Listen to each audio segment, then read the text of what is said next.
Ladies and gentlemen, we are live. We are live and we are back at it again. Did you miss us? We took an entire weekend off, folks, and it's so good to be back. We're kicking off another week in wrestling with WWE RAW, 3+ hours of coverage tonight. I hope everyone out there is doing wonderful. We got action. We got lots to get into. Rumors, new belts, whole bunch of other stuff. Folks, strap in, strap on, grab your snacks, grab your feel good, put a smile on your face. Let's go.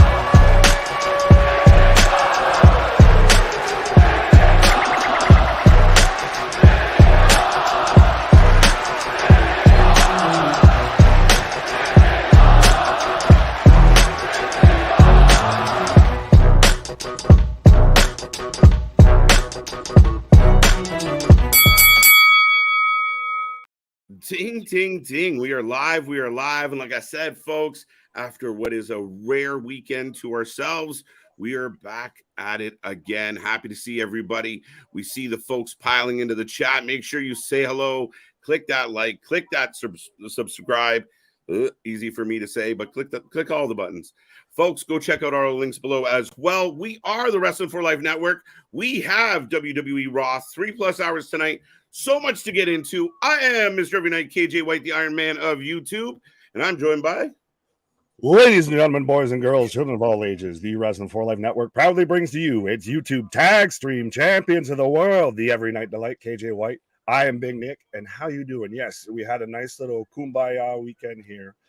Before we're now are mandated by Mr. TK, Mr. Tony Khan, to be here every Saturday for CM Punk. But we've got Monday Night Raw. Oh, baby, I like your Raw. Yeah, baby, I like your Raw. Yeah, it should be an interesting one. We got lots on the docket, lots to talk about, lots of buzz in the IWC, a lot of bitching and moaning as well, which we're going to talk about all of it. If you are new here, make sure you get in the chat. We will take a prediction on all the matches.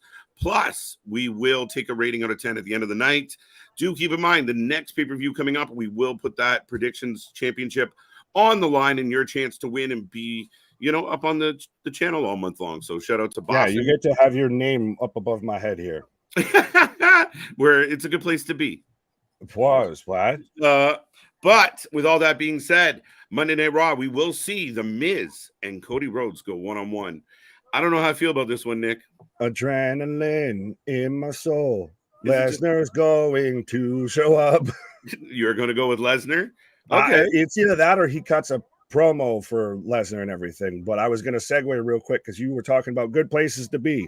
And a good place to be is in our chat and everything. So, Lauren, what up? Ayo, been a minute. Hey, yo. Richard, what up? Alexis, what up? Rocco, Kevin, big homie Victor, and the leader of the Hopium tribe, Mr. Damien himself. The leader of the Hopium tribe. I like it. Yeah, the Hopium chief, the tribal chief, trying to meld it together. But why are you not sold on The Miz versus Cody? I don't know. I think it's because I just generally nowadays don't like a whole lot that Miz is in. I guess there's no story. Like everyone hates the Cody Brock Lesnar story because there's no story going into the match. Well, that is a little less fickle for me because I really don't care. Now, rumor is they may be setting up Dominic versus Cody at Money in the Bank, not Brock. Richard says here, I think Dom causes Cody to have a tougher match or eat a pin by The Miz. He's not eating a pin.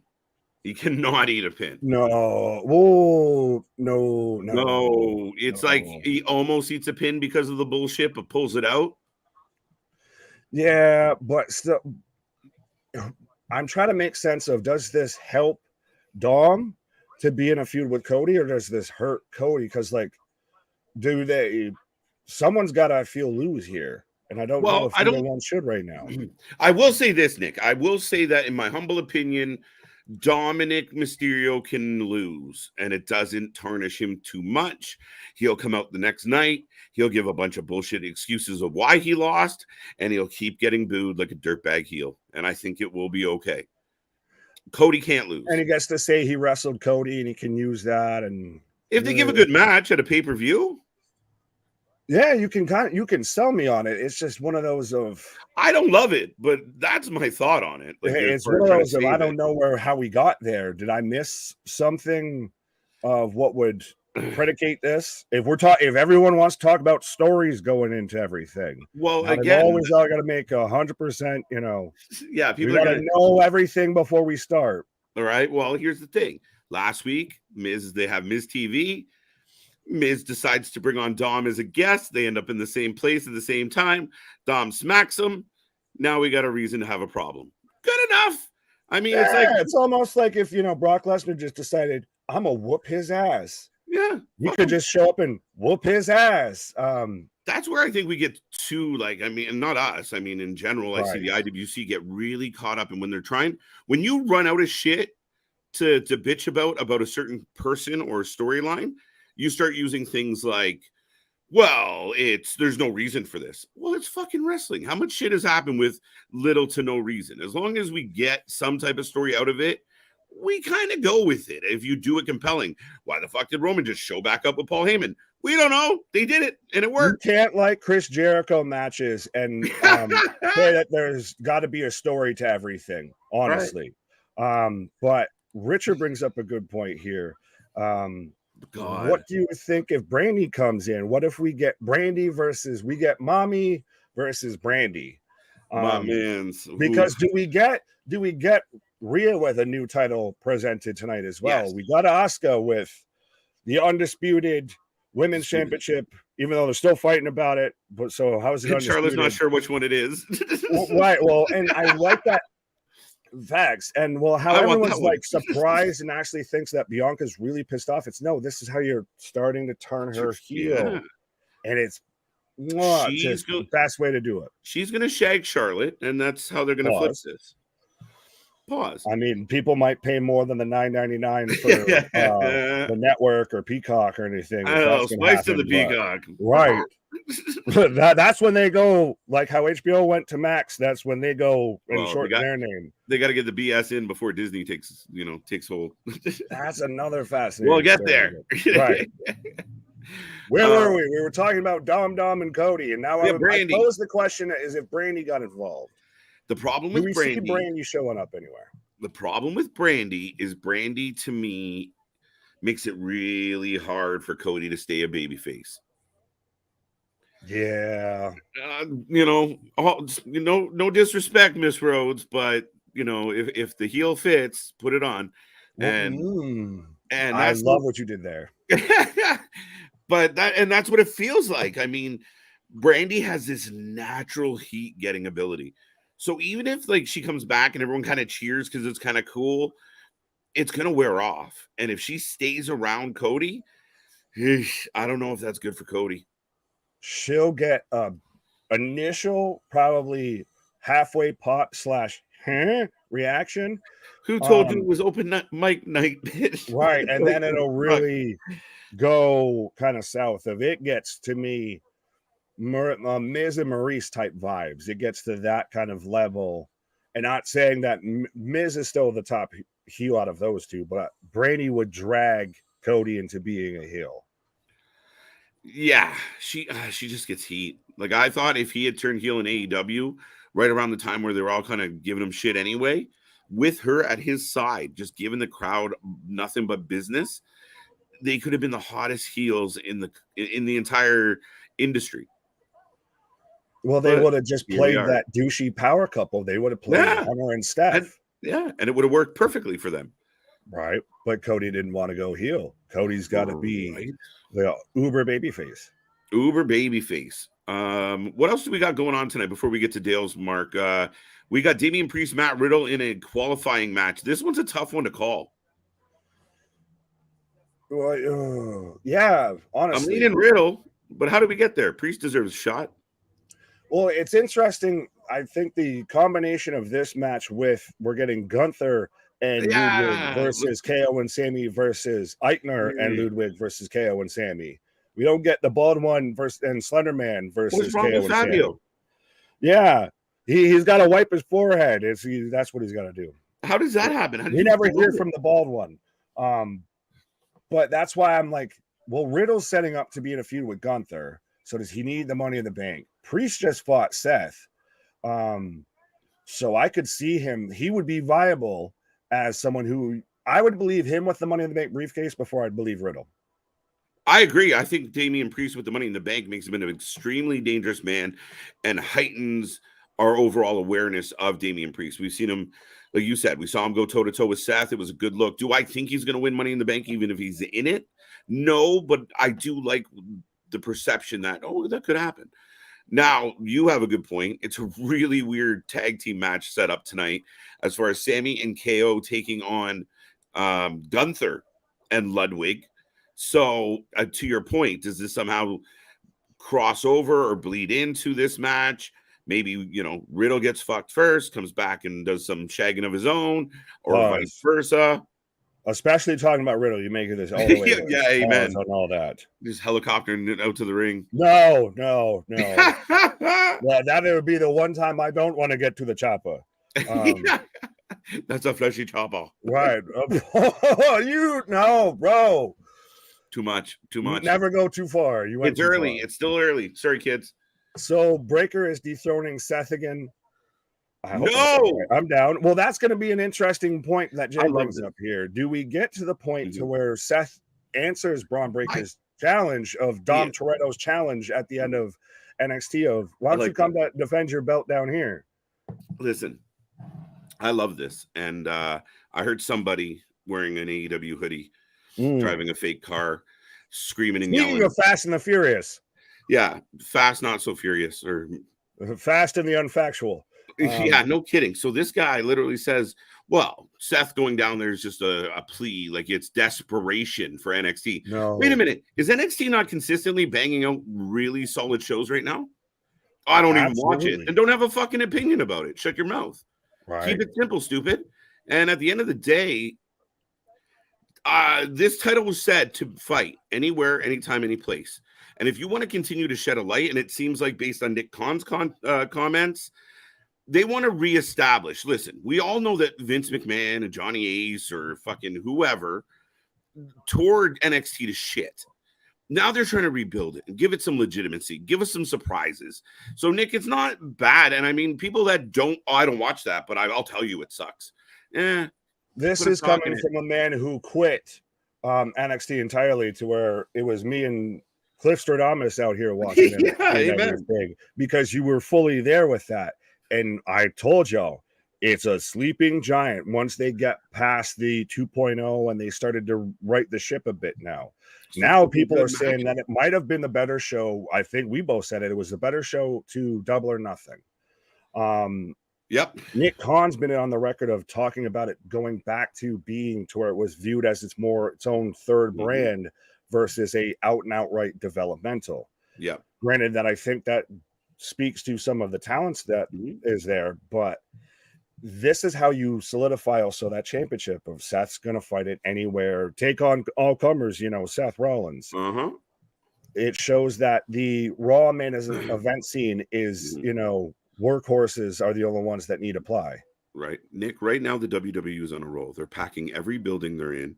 Their ratings are good. The ratings for Monday were good. Was it last SmackDown was like one of their biggest highs in a long time.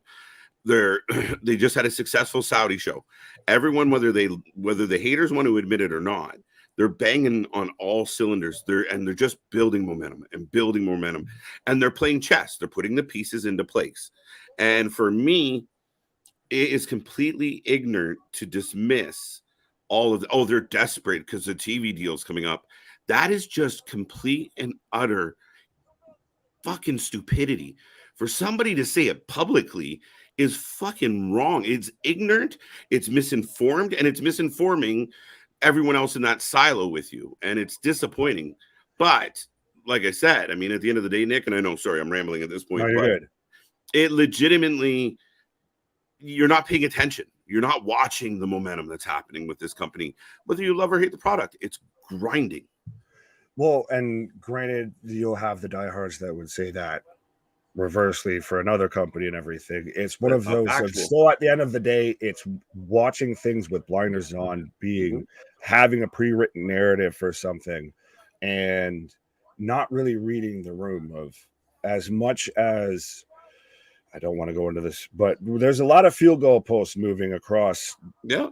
However you want to view wrestling, and sometimes they're just and sometimes they're unjust. But anyways, Money went up talking about well, yeah. Now I just need the cardboard Taz cut out of, but I digress. Speaking of AEW, but Johnny Laryngitis, yes. We were actually just kind of jokingly talking about because you had an old Raw pulled up before we went live and about the era of Johnny Laryngitis and all that. It was when Vince was firing him. It was fucking awesome.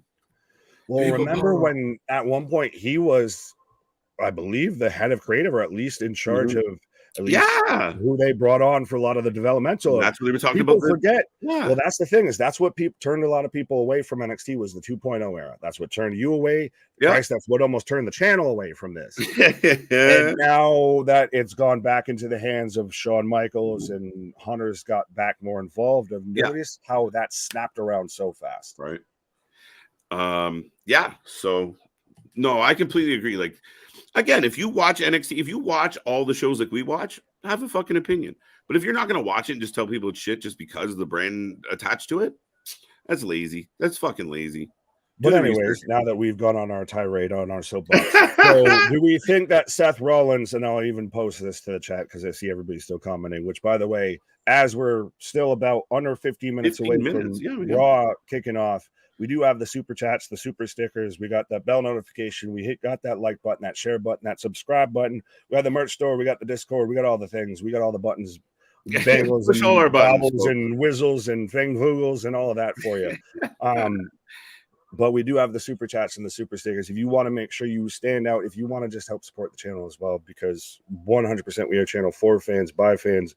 Everything that you guys send our way goes fully back into just trying to do better and be better for y'all and everything. So 100%. But do you think Seth acknowledges Braun Breaker, Dom Toretto's challenge from NXT? I think so. I think he has to. And if he doesn't do it tonight, I have a feeling he'll do it tomorrow. It'll probably be like a pre-tape kind of thing. Maybe he shows up, but at minimum, I think you might get something like, oh, by the way, Braun, I'll see you tomorrow. Just because, again, you want people to be in like, where the fuck's Seth going? We can sing again tomorrow? Where can we go? Oh. Right? So for me, that's where my head's at with this. I think it's a possibility. And man, I'm all for it. Like, look at in the past, the crossover stuff that did really well. That's 3 pink hands. Love it, Sonic Boom.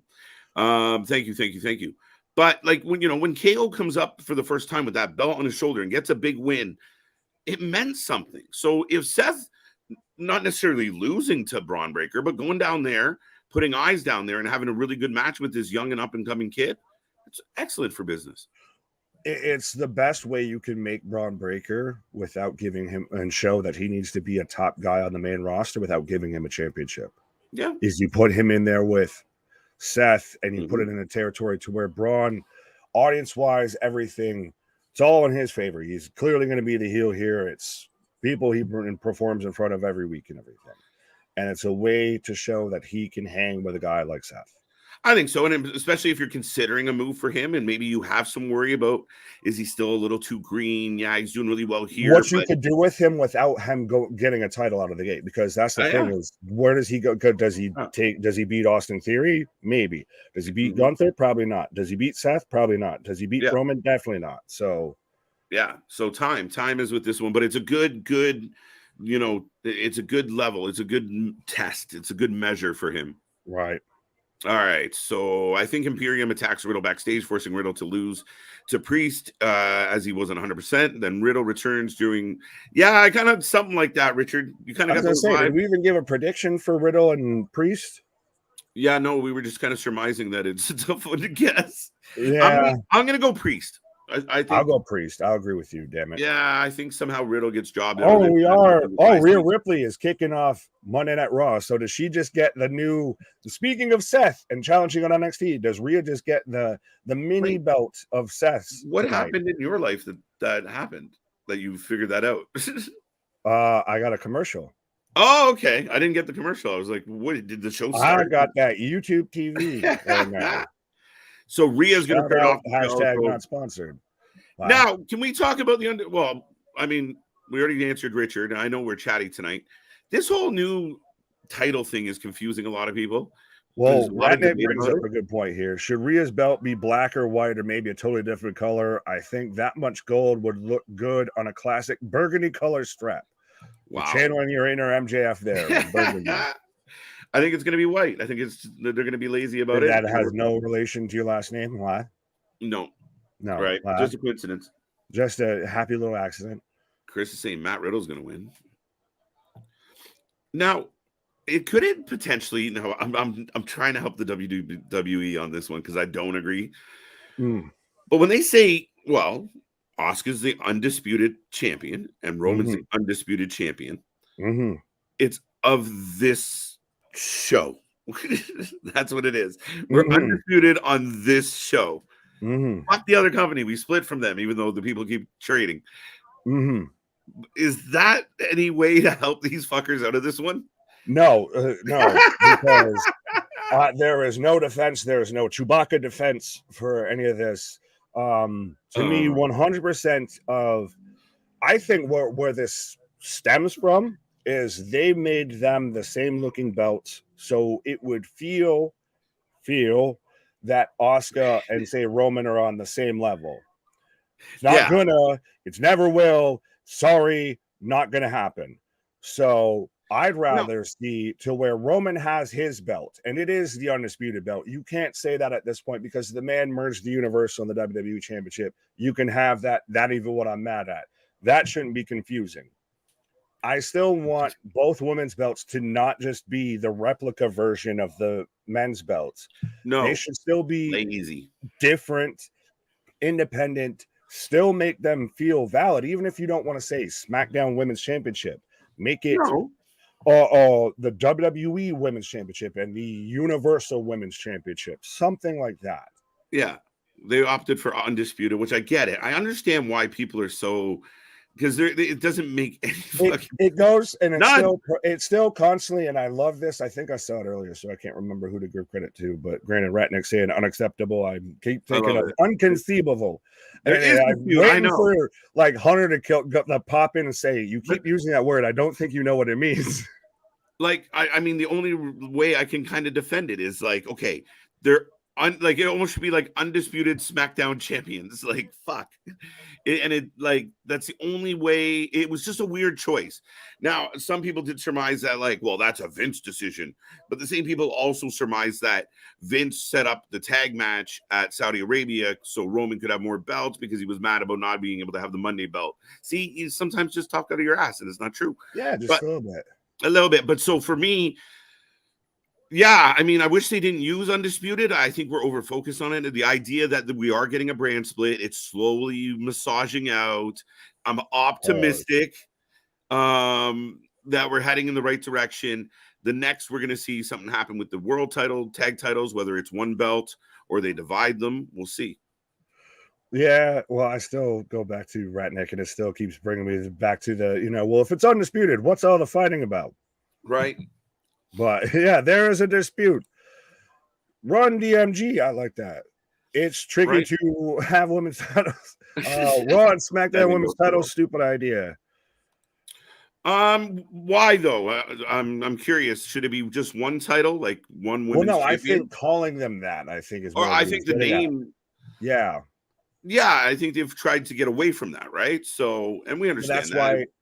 What if how you had like they have with the men's, but you had a WWE Women's Championship, and that was on this show, and a World's Women's Championship, and that was on this show. That works. Granted, they didn't need to look like the men's; they could look like women's fucking championship because guess what? It's for the women's division, so it shouldn't look like the goddamn men's division. But fair enough, and I agree with that. I also don't think it should just be a replica version of the other belts. I really don't. Well, speaking of replicas, Rocco brings up lazy to us, but to them, 4 belts for $500 on WWE Shop, and there were people that have probably bought it pre-order. Oh yeah, I'll make you a belt for $20. I mean, we already have a pretty belt above Nick's head. We're pretty happy with ours. Well, I would like to so at one day have the physical tag stream championship. Hundo P, buddy. It's trust me. Who is it? I think Dax's podcast was sponsored by a company, and dude, it's tempting as shit. We'll talk about it. That might be gimmick infringement on somebody, but I don't care. But shut up. Yeah, neither do I. Are they unifying the women's tag belts with NXT? They seem to be. They supposedly are. Yes, and I like it. One tag champions, and I'm okay if the men's you only have one tag champions. Ooh, I differ. Flip flop. Well, not flip flop. You're like yes for the women, no for the men. Well, I'm yes for one champion, but I don't like this match because who I think is going to win and who I want to win are two entirely different teams. I'm okay with Ronda and Shayna. I'm not. And when it comes to the men's tag division, I think there's enough depth on both sides for there to be a dual tag division. You can't say that at all. If you do, I hope you don't pull your back out with that reach of saying that there's enough depth at that women's tag division. There's definitely not any brand across fucking both companies, fucking AEW and WWE. When I hear AEW fans talk about a secondary, which I thought the TBS was title or a women's tag title, I'm like, oh, that'll be the Collision Championship. Who's gonna get the women's tag title in AEW? The Renegade Twins? Like, what are we doing? Seriously, that can't be. We've got Ring of Honor Trios titles. We've got AEW Trios titles. But anyways, no, the women's tag team division, which to their credit. They're clearly working on it. We saw Chance and Katana make their debut. I love what we're getting with the Unholy Union, even though I think they're about to drop belts. Do you think they're tied into Bray? They might be. It's possible. Anything is possible if you just believe. Just believe. We still have Uncle Howdy out there doing shit. Imagine their whole plan revolved around Alexa, and then they got the phone call. Oopsie. But yeah, I mean, for me, I mean, this is what we wanted, and they're slowly trying to get there. I've just never seen people be so critical of the process. Yeah, some of the shit. I've never seen a multi-billion-dollar company. Well, this is a lie that I'm about to say. Yeah, but I've never seen a multi-billion-dollar company drag their feet this goddamn much. Well, and I mean, I think for them, it's trying not to do everything all at once, right? They're trying to understand that, like, if they're flipping titles, well, they're doing tournaments for titles, and I really think they had a lot. So you had the draft around WrestleMania time and everything. That should have been that's your best time to do a hard reset. But I think then they would have got criticized for just like flipping everything and showing up the next week. I think they've tried a gradual rollout of things and separating them. And I have no problem with you wait till we're ready. I do. We're done. I can imagine so you just give all the because then you get into that Tony Khan-ish. You get a surprise after a surprise after a surprise, or you blow your wad in one match if you roll it out. But yeah, I get. Right? Don't you sold us on flip over, and what you're giving us is extended stay here. Well, a little bit, and I'll say they're not exactly sprinting out of the gate. Some people love it, some people hate it. I'm okay with being patient. I'm always preaching patience to the IWC. And for me, I think it's just a matter of when all of this is said and done, you're going to have a whole different company. We have a lot of young and up-and-coming talent. There's a lot of mix of new talent. Everyone's going to have a new fucking belt by the end of this, and who knows who's going to be holding them. Outside of Romans, anything's possible. Marco says they're all going to look the same. We're getting there. Yeah, like UFC. Yeah, but, EW Kicks, what up? Good evening to the amazing hosts and the W4L chat. It's always so weird to read it that way instead of just going into Wrasslin for Life. Yeah, the W4L. I like it. We don't use it enough. I got then. How? Now. Forever. Whenever. I might get that sometime. Well, let me know when you get... I've got then now. I'm going to refresh to see if I pick up speed. I got forever. And then, sorry, folks, we're just syncing up as the live show begins. Make sure you hit like, subscribe, share. We're here for 3+ more hours to go. And I got the opening of the show with the word "my" on my screen. So then now I got I've got Brutality right now coming out, so I'm a tad bit behind you. And I got Brutality now because I paused and I think you just went past me. Yeah, now I've got Rhea coming out. So if you want to All right. sync up, let me know. That's pretty When good. she gets okay, so you good? Wait, she's lifting her belt. Right. I'm not quite there. But Curtis, what up? We'll get to you in a hot second. We hardly try and sync up here. She just stomped. All right. I got this. Yeah, we're around about the same time. We'll figure it out. I'm calling it right now. New WWE belts. They look the same. Got that one. We're getting a new title. We're getting a new title. We got Adam Pearce with championship podium there in the center of the ring. Yeah, there's been a lot of announcements on one show and a lot of presentations on the other. Yeah, but see, they don't announce the announcements. That's true. Or they don't announce to have an announcement about an announcement. Really good at leaking shit just before showtime. All right, like early evening, they start leaking shit out, and all of a sudden, oh yeah, this is gonna happen. We heard this, like all of a sudden, Sean Ross and friends get to tune in because we're gonna have a new title on here tonight. Just by the way, just letting you know, just being a friend, telling a friend, letting you know. It is Adam Pearce's distinct pleasure. Ladies and gentlemen, Raw has kicked off. Rhea Ripley is out at a podium with Adam Pearce, and we are getting the unveiling of Rhea. Gorgeous new title. Boo earns. It's pretty. Boo this man. Boo this belt. It's lazy, but it's still pretty. That's so much nicer than Friday. Honestly, with the white backing, it's kind of nice. Look better than what Seth has. It might. You're not necessarily wrong. I don't mind that. I don't mind that as a women's championship. I don't like that as a men's championship. As weird as here comes, look, dude, did you hear they're cheering at the top of their lungs? Dom comes running out. Dom's here, and the crowd just starts booing. They instantly ruin the fucking championship on Rhea right now. Buddy, it was like they were standing in Gorilla, and they were like, they're cheering too much. Go. Fuck them up. Get to the ring. Right. Curtis, Wrestling for Life family, acknowledge KJ and Big Nick by slamming that like button. What? So says the Prince of the Mid-South. What? Well, I think it was EW Kicks, too, that was out here saying, perfect plex that like button, that subscribe button, smack it down on that bell notification. Why? Dom, tell them how amazing I am. I want to do that as well. Nick, tell me how amazing I am. Fuck you. I'll take it. I accept that. Right. You ain't got no choice but to accept that. It's funny as hell. A-Town, evening, folks. I'm back after being in the hospital for a few days. So let's go. Shout out.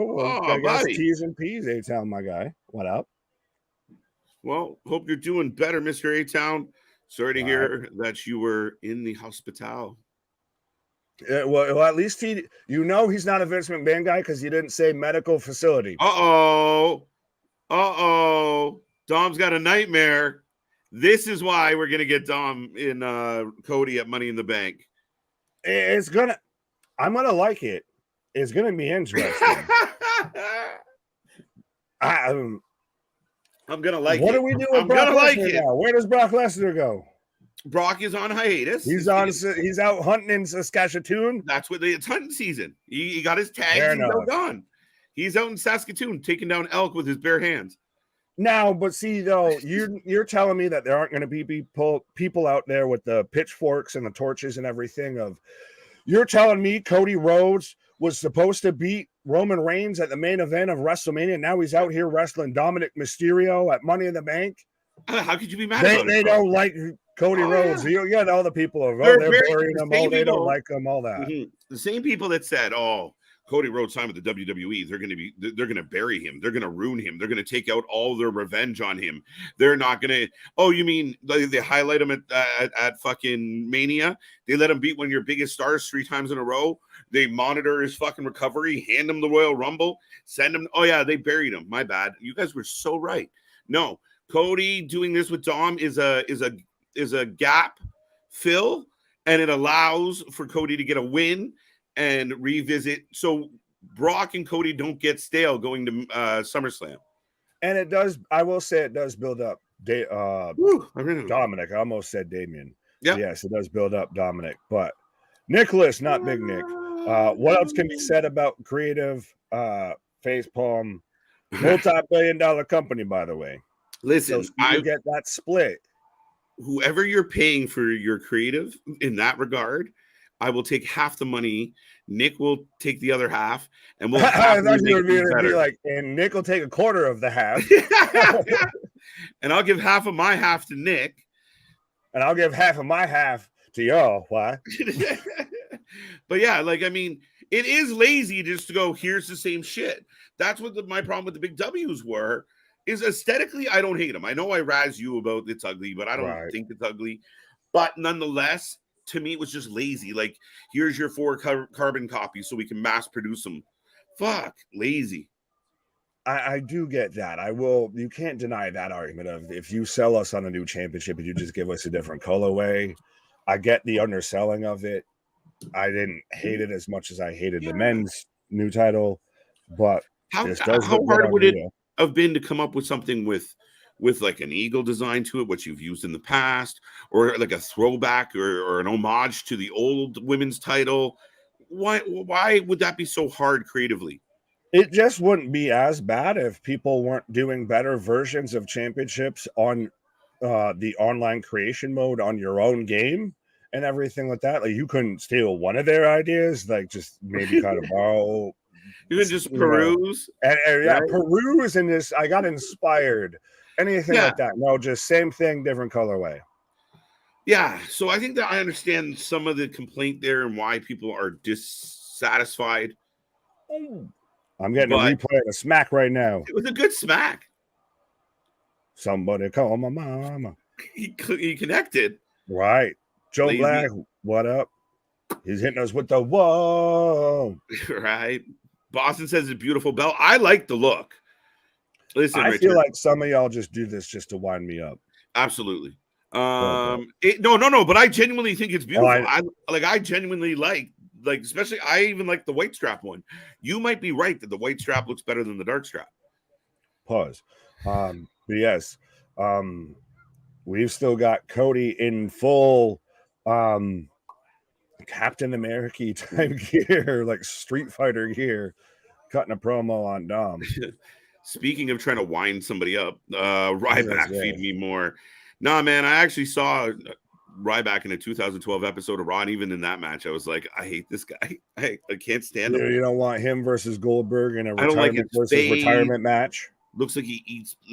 No, he said it would exceed expectations because the expectations would be a fucking abysmal. So exceeding them shouldn't be very hard. I was gonna say, can you exceed expectations if you don't have any? Yeah, what's 0 times 0, motherfucker? I was gonna say, can you exceed what is not there?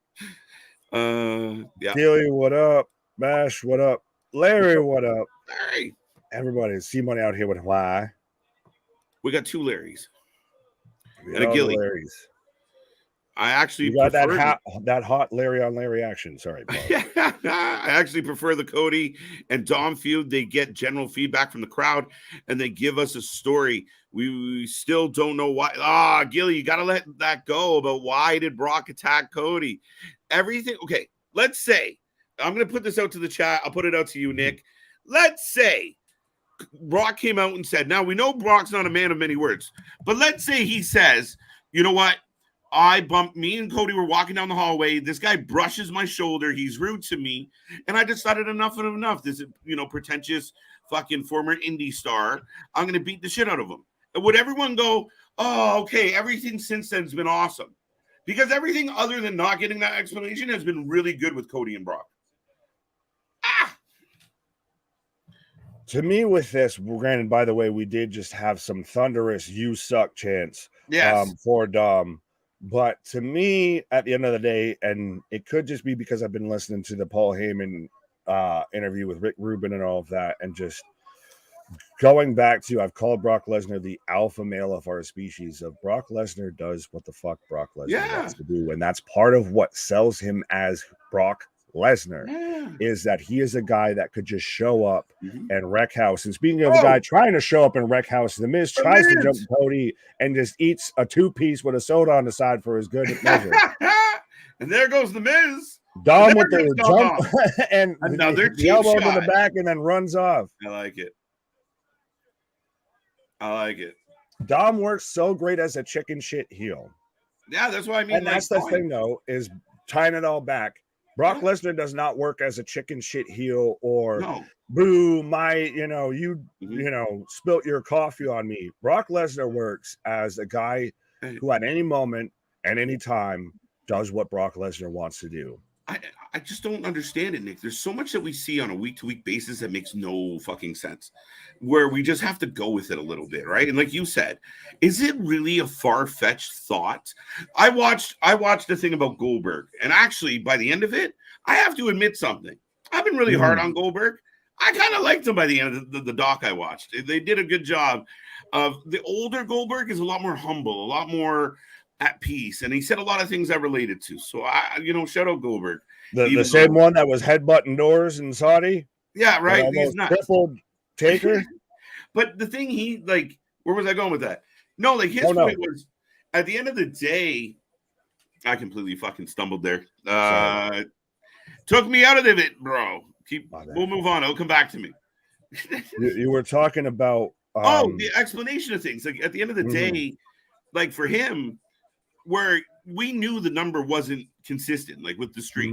We knew it was jumping all over the fucking map. But was it really hard to stretch our imagination that a guy like, maybe he did win 4 matches on the weekend? We don't fucking know. He's a beast. He works 30 seconds at a time. Maybe he beat 12 guys on the way to the bar. That's what sold his matches with Brock Lesnar of why they were so fantastic, even though they were 90 seconds, is because that's someone that you looked at and you believed that at any moment it takes 2 moves and it's over. It's the same thing with Brock Lesnar. And at any moment, that's it. You're in there with a fucking shark. Right. And at any moment, that can go from friend to fucking foe really fast. Right. And where it kills me is where I hear an avid AEW fan go, they didn't explain Brock and Cody. How much on a week-to-week basis why is Sting hanging out with Orange Cassidy and Darby now? Well, how did Orange Cassidy get roped? Because Jericho doesn't want to have a feud with him. Did you see that story? Yeah, apparently, because he knows they suck the sap right off him, and he has to let Orange Cassidy go completely over, not partially over, not lose to him, and then still do something bigger after. You legitimately have to let OC go over at this point, which he did before, but I don't see why. He sucked the clout out of just that many people now. Why not Orange Cassidy? Well, I was going to say, speaking of SAP, Steven Chambers out here saying, according to Fightful, rest in peace, Maximum Male Models. See how you got there, though. T's and P's for the Maximum Male Models. They're repackaging Mace and Mansour. Thank fuck. Right. Use my language. Make fucking Pretty Deadly the Maximum Male Models. Christ, you have Maxine Dupree out there just looking like a dime piece to Otis of... He fits such a 90s frat boy character of the man looks like he will always win 10 out of 10 times at a hot dog eating contest, but always pulls the finest chick at the party. Right. He gives the round fellas hope everywhere. So right. I'm in shape. Round is the shape. Round's the shape. Pleasantly right. Ratnick, poor Miz. Sonic Boom, you are the best, bot. Well, I'm back from commercial. I've got Cody and the Miz kicking off right now. Right. Cody was still wearing a titanium cast, so we'll see if that comes into play. Yeah, but Kenny out here had start to Raw. Thank God for AEW and Rampage on Friday and Collision on Saturday night. Yes, SmackDown will be good because of Roman and the Usos and Solo only. It's a little narrow. Territory. We'll see. But so who you got, Cody or the Miz? And who does Cody? This is good. Cody gets an easy win over the Miz. Even if he does get fucked with a little, he ends up taking this. To me, this is the only way it makes sense. Build him a little momentum, remind us that he's a winner, and then if he fights Dominic, Tope Cody Rhodes. Right. Tope adrenaline in my soul. Something. All right. Something Tope Cody Rhodes.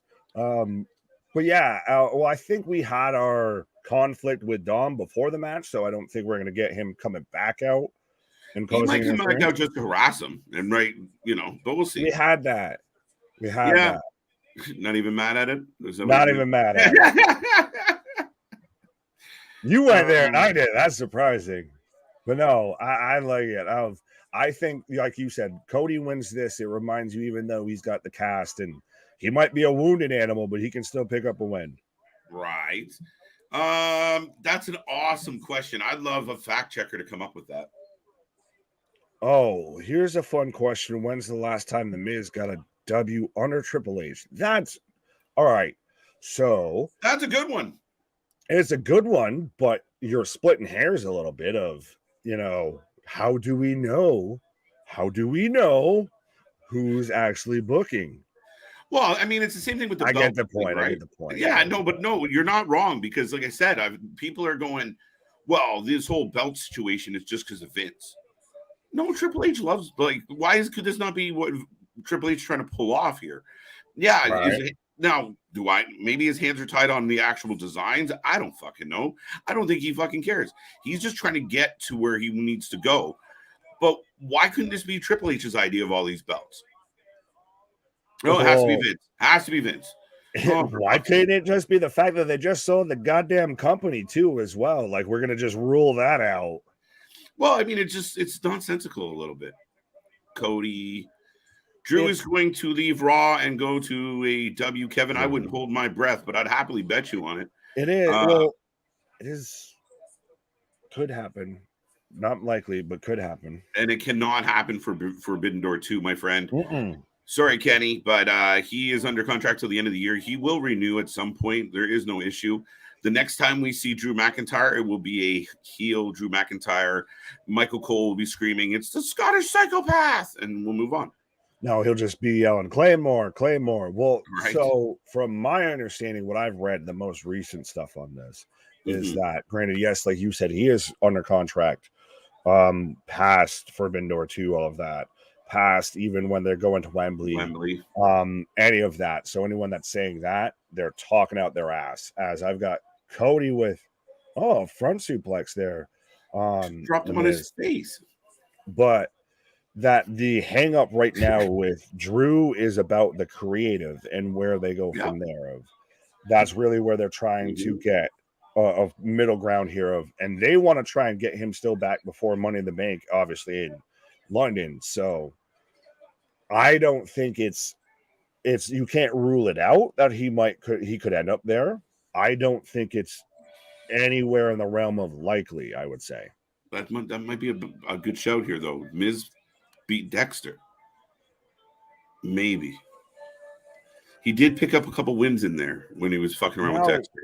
Talk to the people while I guess when did Jonah show up? We need a definitive line as to when we're declaring that Triple H was in charge of creative. Well, we're going to actually entertain this question, but Survivor Series last year, bro. Fair enough. So you talk to the people while I look this up. Dom is going to come back out and help the Miz win, I'm guessing. I don't see Miz getting the win, though, Keyshawn. I don't. I think he might harass and try to screw things up. But right now, we are in a commercial break, folks. We are rolling through the start of Monday Night Raw tonight. I thought the show started on a pretty good note, pretty good energy. People love Cody Rhodes. People like cheering for Rhea Ripley. She's over as shit, and then Dom gets booed. I'm okay with it. Now we're starting off with Cody Rhodes and The Miz. Decent start to the match. People are going to hate this match just because of who was in it. But you started off Monday Night Raw with probably the three top people outside of maybe Seth Rollins on your roster. If we're going by the actual brand split, that are going to get your biggest crowd reactions. So now it's how do you carry that through the rest of the show? And we got 3 hours to try and do it. Now we got more more compelling stuff to come up, guys. So we'll see how it goes. Mercedes Moné had surgery last week. T's and P's money, but did you hear the alleged rumored match that was going to happen at Forbidden Door? I did not. If she had been healed, now granted, I can't fully source where I got this from, so this is all alleged accusations, speculations. So it would have been Sasha Mercedes there versus Saraya Paige. That would have been your match before. So, I mean, when people rumored that last time, my opinion was this: all right, Mercedes, now you got to show up and show out because this is going to be tough to make people believe it was a great match. I wasn't on paper. It doesn't sound great. And out of everybody in your company, Now, Saraya is not your best bet for that one. but you don't go with the story of, well, technically what would have quote unquote ended Saraya's career was allegedly a botch by Sasha, or that's one of those. nice It was a move that hit there. But that's the thing, and that's where you get into that Russo zone that we talk about with TK of like the dirt sheets and the smart mark fans know that. Your casual fans, unless you're going to outright tell them that, they don't know it. They don't care to know it. They're not going to research it. They're going to see, oh, so we've got a New Japan versus AEW show, and we've got ex WWE versus ex WWE. Right. No, I get it, but I mean, I think for Wembley especially, you want to deliver a product in the ring. I mean, if Sasha could go and you put I was saying that wouldn't be at Wembley because remember Sasha. Oh, we've been in Forbidden Door 2. Stardom, so it would have been Forbidden Door 2. Okay, but it's still then. It was before her ankle injury. I think the hope would be that the match was a banger. Like the match really, really dug in. And I don't know if Saraya can do it. I really don't.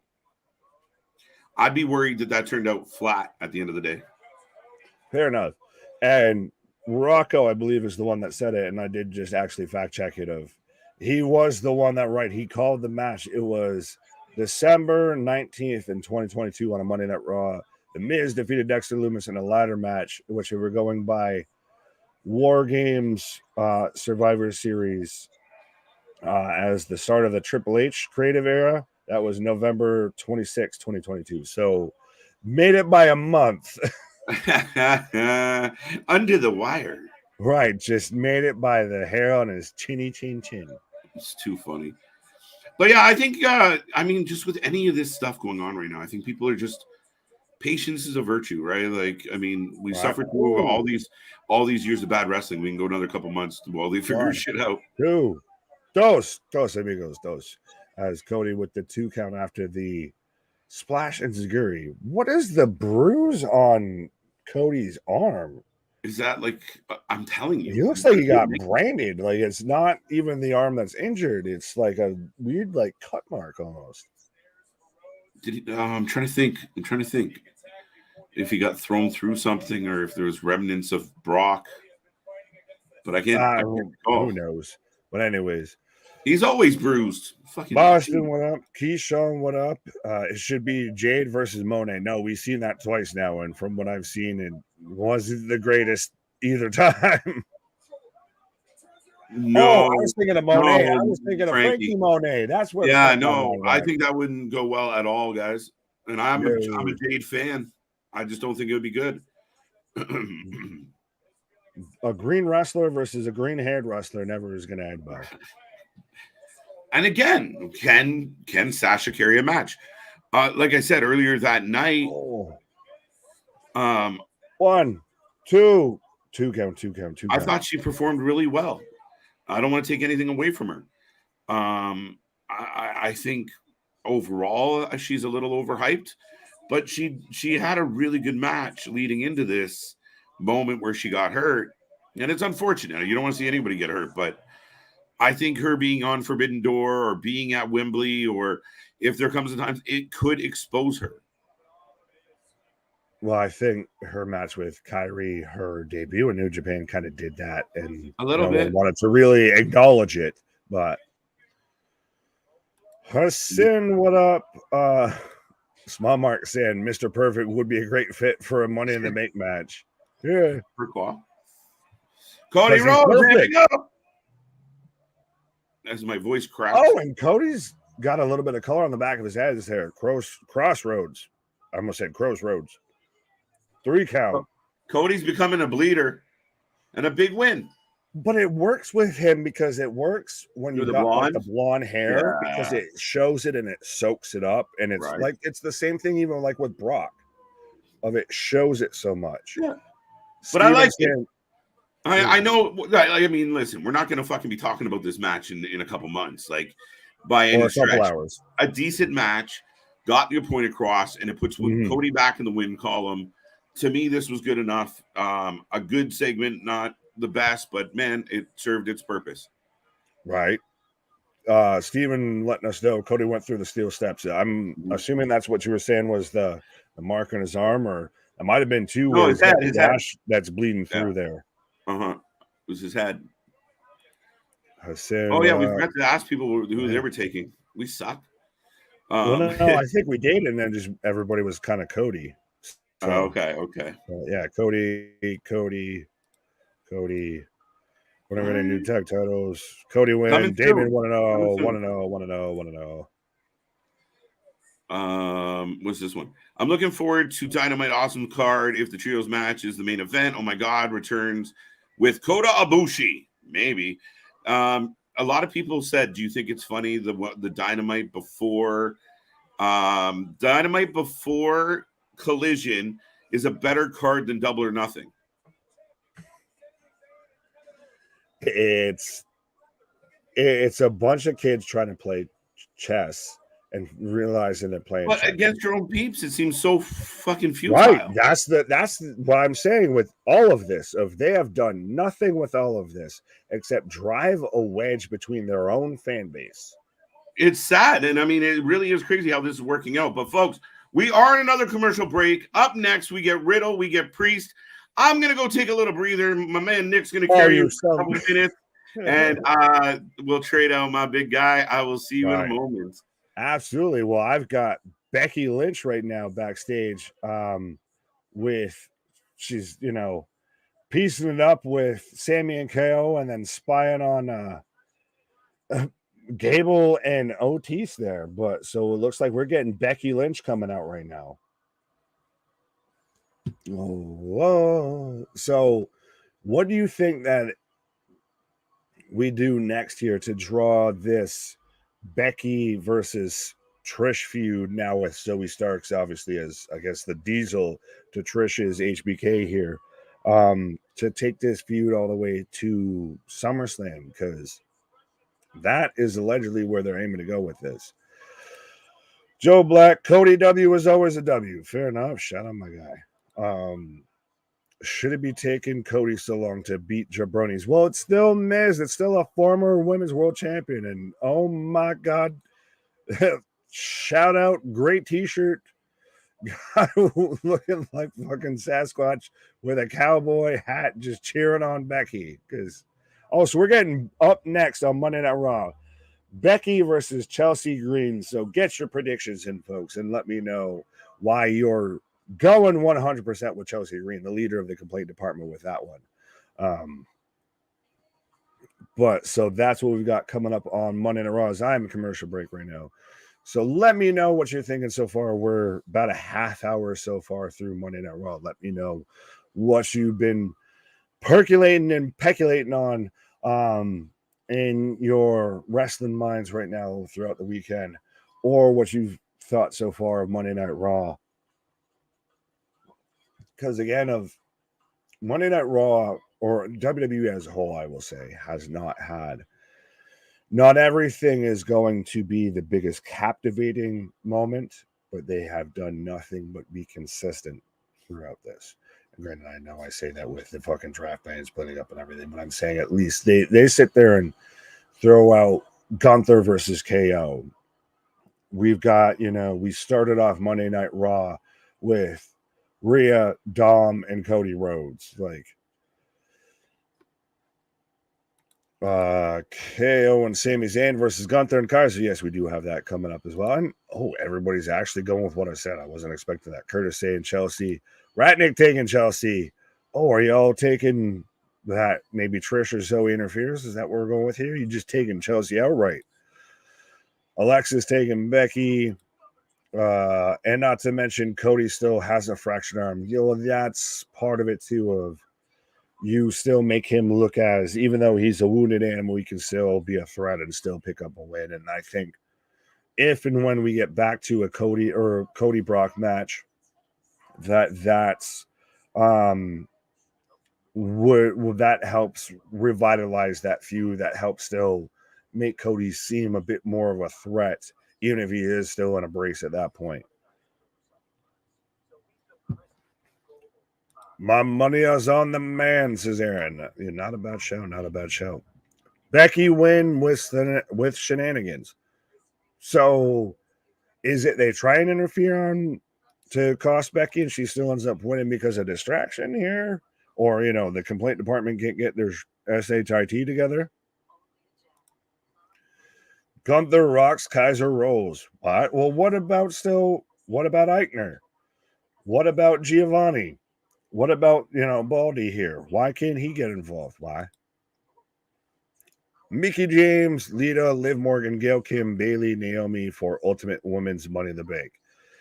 That's something. So I'll ask this because, Small Mark, that's a really interesting point of would you want to see us do, because I know WWE's done it with like Sam Roberts and everything like that, or we could do a variation of, would you guys want to see us do when it comes to a stipulation pay-per-view like that, whether it be a Money in the Bank or anything like that, or a Royal Rumble? If we did, what would be our ultimate, Money in the Bank ladder match? If we're going cross-platform, if you got to get me and KJ to agree, which is difficult at times, but interesting idea, because like I said, I do like that. So let us know in the comments if you would want to see something like that. The Big Time taking this win. I like that she's gone back to the man versus Big Time Bex, and she's gotten a little bit more grounded in reality, I feel. Keyshawn is randomly throwing out Gail Kim. Okay. Question is now, who's going to be Rhea's next challenger? Well, if we're getting the whole Cody Rhodes, Dominic Mysterio feud going on, why couldn't it be Brandy? Do we get Brandy versus Mommy? Brandy's the one who sat there and, put out the tweet saying she, smack around Mommy. So that would be interesting to see if we get well, I say this, and I'm trying to sell you on it, even though I personally don't want to. I don't want to see Brandy in WWE at all. Not at all. No offense, girl. Stay home. Do you, boo-boo. But, yeah, who's going to be the next one to challenge Rhea for this? Granted, I think she goes on a tear of it's going to be really hard to find somebody that's going to feel like a viable threat. I think when you've got Oscar there, you got Charlotte throwing her name into, stand in line. I made the line. And then you've got Bianca pointing out there of, well, Charlotte's going to just sit there and cut the line. Speaking of cutting lines, what? And she has every right to do so. As do I. Yes, Bianca does have every right to be upset that Charlotte's just showing up because she is the daughter of the Nature Boy, and just say, wait in line. I made the line. Bitch, you've been on the sideline. That's the only line you've been on. So for all the fans who are like, oh, that's bullshit. That's exactly what they're building. They want that angst for Charlotte. Now Belair has a reasonable gripe. So a reason to be a heel. When she turn. Yeah. People just so mad. Oh, I can't believe Charlotte's back and she's getting another title. I still don't know how I feel that people are pointing out of how undone her braid has gotten as to like the level of her heel turn. I don't know how I feel about that. But I've got Becky right now cutting a promo. Sorry. Mm-hmm. Possible imagery, but yes, Becky is cutting a promo. Yes. And speaking of possible imagery. Yeah, I'm taking Becky. Victor, what's up? If I haven't said that yet, Aaron, good to see you. I'm taking Big Time. The Big Time taking this win. I agree. I saw maybe Nick pick Chelsea and a couple other people pick Chelsea. Sorry, I'm listening to Becky a little bit. In my opinion, they booked Cody too strong against Brock at Night of Champions with his broken arm. Never sat well with me. Oh, Boston. I don't agree. It was a relatively easy win for Brock, right? It just showed, I thought they did a good job at exhibiting the heart of Cody. I didn't think, I kind of wish he would have just tapped instead of passing out. But outside of that, I thought it wasn't the hardest night at the office for Brock. You didn't want him to exactly squash Cody. So I don't know. I was kind of okay with kind of how there was the amount of pushback we got. What about Bob? Bob's always here. Bob never goes. Hi, guys. See? Bob's always here. Becky Lynch for the win.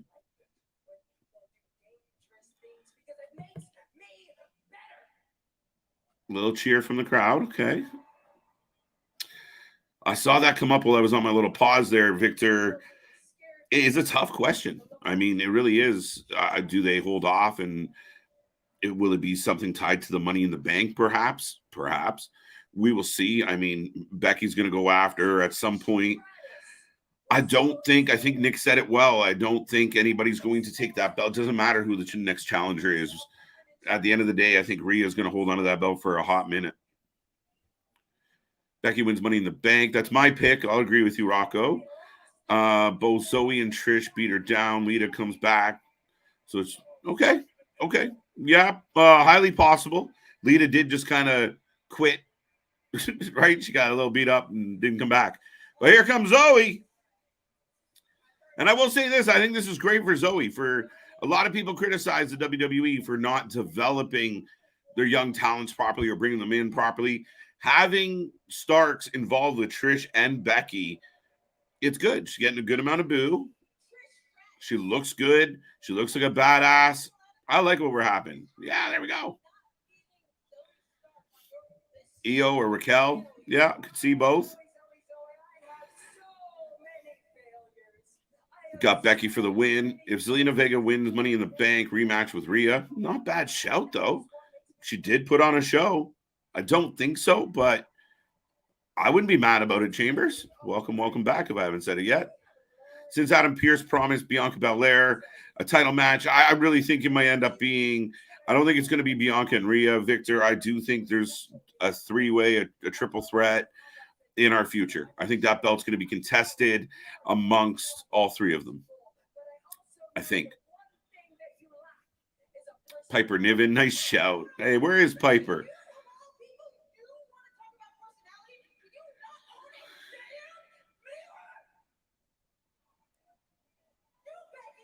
Okay, little cringy. Crowd didn't react at all. Becky's already in, so what's the point of this match? I think it's just again a revisit. You know, she got the win, so you want to put her on the card. She's gonna have another win. So I think it's just a c'est la vie match. They all can't be super pointful, but this promo's starting to go way too long.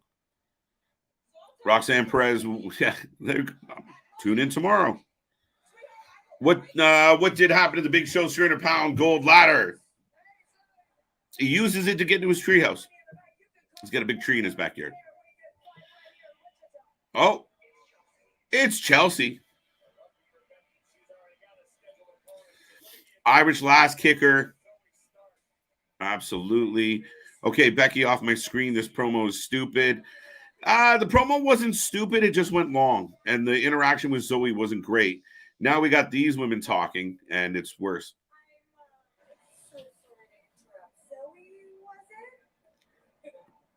Now, the damage control is getting more of a reaction than Zoe. Zoe fake psych. That was silly.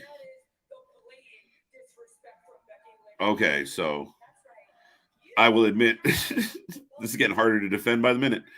You know, KJ, when you put it that way, the heart Cody has, that does make sense. I think you actually changed my mind. I'm usually stubborn. Yeah, I can relate, my friend. But yeah, I mean, I just thought, I thought you had to give him some, like, it's that it is a bit over the top, and Cody always walks that line. But I think at the end of the day, he had to show a little bit of resolve. Like, it gave us a couple moments of like, shit, he might actually do this. All right, Becky's sick of the shit like we are, and we're going to get the match, so let's go. Chelsea Green going to roll in here. And we're going to a commercial break after all that shit, aren't we? Oh no, we got to start to the match. Here comes Zoe. Is this Zoe 101? Zoe needs some 101. Yes, I think Zoe's still a little green. She had her big punchline there. When it fell flat, she kind of froze and it kind of got clunky. Becky talked too long if you're going to bring out other people to talk. I thought that was part of the problem there. But Becky knocks Chelsea out to the floor, and we're off to a commercial break, folks. So I will take a minute to remind everybody I'm KJ White. We're just over the first hour mark. Big Nick is on a pause for the cause, and we'll be back in a moment. Keep the chat coming. Keep it live. Keep it going. This is the channel for fans by fans. We will be back tomorrow for NXT. It's going to be a fun one. Lots going on in NXT as I got a commercial for it. Of course, and we're going to see Ali in a 6-man tag. Corbin's got issues with Carmelo. He will be in a match tomorrow as well, I believe. And then there's still what's going to happen with Seth. Braun Breaker challenges Seth frickin' Rollins to defend his title on NXT. We will see where that goes. And then we are here all week long, folks. Dynamite's going to be a fun one. Don't forget, we got Luna Havoc popping up with some shorts, and shit IWC says will be coming back out this week. Luna's little weekly video talking about some of the current events in wrestling. So lots coming your way. We are climbing. Go tell some friends. We're like that close to 2K again. So get us back there. But I appreciate all the whats, Victor. Makes me miss Nick. Chelsea came back to WWE. They told her, aren't you married to Zack Ryder? Yes, they said to her, okay, you're a jobber. We'll cut you. Well, I mean, funniest part of this story, Rocco, is Chelsea reportedly and admittedly phoned Triple H and basically said, I want to come back. And they said, fine, screw it. So, yeah, it kind of made me chuckle where I guess she had enough of impact and would rather take the paycheck from WWE, even if she is jobbing. However, what they're doing with her and Sonya is not awful.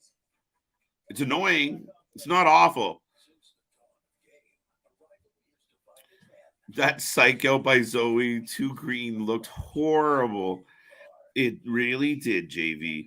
It looked like she tripped. Oof, Botchamania is going to have a field day with that one. Hey, big shout out to Botchamania. But, yeah, I mean, there's some green in there for sure. Green on the promo, green with the delivery. That psych out was unnecessary. Didn't go well. Chelsea sold it, to give her credit. Chelsea fell off the apron. Doesn't surprise me. Thea Hale versus Cora Jade and Roxanne Perez versus Tatum Paxley just got added to tomorrow. So that'll be a fun one. Guys, like I said, a big critic of NXT. I stopped watching NXT for a month. I got dragged back into it. But again, if we're going to offer you an opinion, we have to be here watching the shows. You might not always agree with us, but at least we're coming from an educated place. What, Bobby? Oh. Greener than Hank Hill's lawn. There you go. There you go. Pop rocks to Zoe. In your head. In your head. I can see Braun Breaker showing up on Raw tonight. That'd be interesting. I'm all for that. That'd be a nice twist. See, got that one. What else we got? What else we got, folks? Gosh darn it, Bobby. Gosh darn it, Bobby. Oh. Bobby, no. I really dig the Sonya Chelsea gimmick. Yeah, I mean, it's kind of like the Iconics. We might argue the Iconics did it a little bit better, but we haven't got a whole lot of highlight on them. So I think they're okay. And I mean, if you look at them potentially trying to build up a women's tag team division, you got Chelsea Green, you got Sonya, you got Ronda, you got Baszler, you have Raquel and whoever's not injured. You have the Unholy Union, and you get Chance and Carter. So, to their credit, as much as they're getting criticized for, well, they don't have a now, they're working on it. So, I feel like somebody in corporate WWE and in the creative department has to be somewhat listening to the fan base or somewhat listening to what the feedback is out there. They have to be in the sense that you see them systematically, maybe not fast enough for some people, but they seem to be addressing some of these issues. Seem to be. So Seth's World Heavyweight Championship is defending anywhere. So main event at Wembley. Yeah, let's do it. Do it. He'd bring some fucking nice level. Who would he fight? Him versus Moxley. Main event in Wembley for the World Heavyweight Championship. In a you can't leave the ring match. Not greener than my lawn or vitamins. There you go, Larry. Staking a claim. I think Seth shows up on NXT or Seth does a promo tonight. I agree with you, Gamer. I do think I think Braun will get his answer tomorrow, but there won't be much interaction between the two. If Braun showed up tonight, I'd be all for it. But the crowd is just quiet. Like, I was awkwardly quiet. We just got a little bit of noise. Yeah, right? Like the Iconics, just less iconic. Not wrong, Larry, not wrong. Why do you think, who do you think should win the tag team gauntlet match Friday on SmackDown and challenge Sami and KO? This is an interesting one. I think that, I don't know. I'm not like really in love with any of these teams, if I'm being honest with you, if I'm being frank. I think that if anybody comes out of it a winner, it could be. Would it be all right if it was the Good Brothers somehow? I got a feeling it's going to be pretty deadly. Pretty deadly. And if the Street Profits win it, maybe that's the beginning of their heel turn. Maybe we'll go that way. In your opinion, what is the ideal number of competitors for the Money in the Bank? I like 6 or 7. I like 6, Dave. Especially nowadays. I mean, I find like when you get into like 8-man matches, 8 women matches, 5-on-5, a 10-man tag, holla holla, player. Oh, Chelsea taps out to the disarmor in what was a paint drying occasion. Zoe angrily looks at her from the ladder. So that was a whole lot of nothing, folks. Not my favorite little bit of wrestling here tonight. The right person won, and we're missing one person for this ladder match. Okay. I guess the last member would be coming from SmackDown. Swift. Yeah, I think if you get too many, it gets too crowded, too complicated, shit all over the place. 6, if I was to pick, I think 6 would be the max. Now, what's the difference between 6 and 8? I don't know, but I like 6. KJ, maybe they have a mole in this chat. Dun, dun, dun. Maybe. I mean, we've been called out a couple times on things that we didn't know people were hearing. So, The curb stomp to the bottom of the turnbuckle should be the finisher. That looks sick. Yeah, I mean, it's one of those things where you're like, okay, wait, that looked worse than what you actually did to finish the match. But we're getting a replay from last week of Seth talking to Damian. I think Chelsea is a solid wrestler. She just can't be used as a threat as usual, as the casual audience didn't see her in TNA/Impact. Yeah, I mean, again, I think, and I'll give you guys a good example, is FTR re-signs with AEW. I don't think they were ever going to leave, but it was cute. But FTR signs with AEW, and their first rivalry is this bullshit with Jared and Lethal and all this nonsense and this bullshit with Mark Briscoe.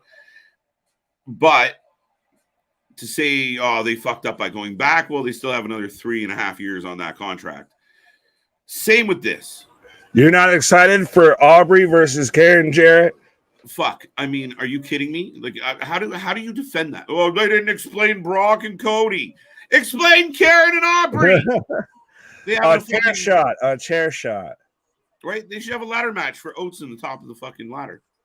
It's just one of those, it screams nothing but to me of just, I know I kept saying it was WCW, but it's now more just TNA. And I'm all for it. Fine, fuck it. Let's do it. Like, I don't like it. But I mean, like, you and I trying to shoot from the hip and try and be kind of unbiased about this. And if you can justify that and then shit on the other company, you got a little bit of a fucking hypocrisy. See, when it comes to Aubrey performing in the ring, much like how most of her handlers should have said, I say nay.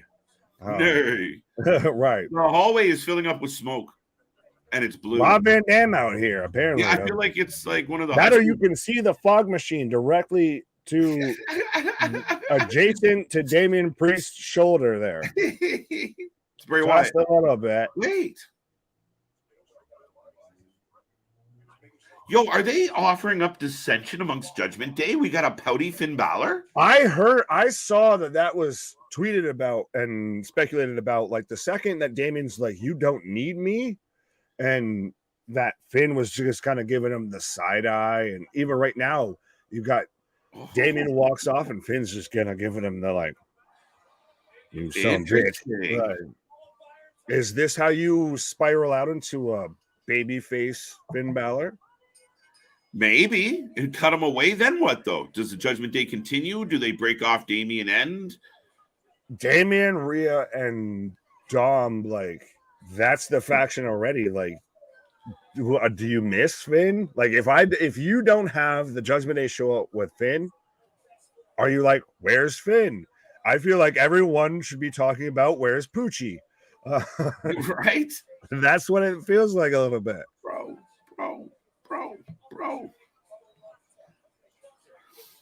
And yes, from one bro to another, be a friend, tell a friend, like, share, and subscribe. Okay. We got the ultimate bro showing up right now.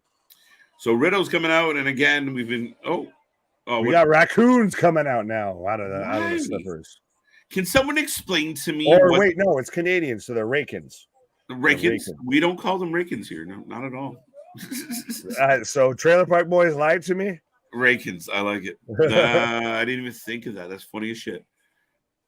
Slipping Canadian jokes by me. That's not good. That's how you know you're good, is when you can get Canadian jokes by the Canadian. It's like right. it's like being a U.S. hockey player and scoring it on a Canadian goaltender. It doesn't fucking happen. Right? You replace JD with Finn. Interesting.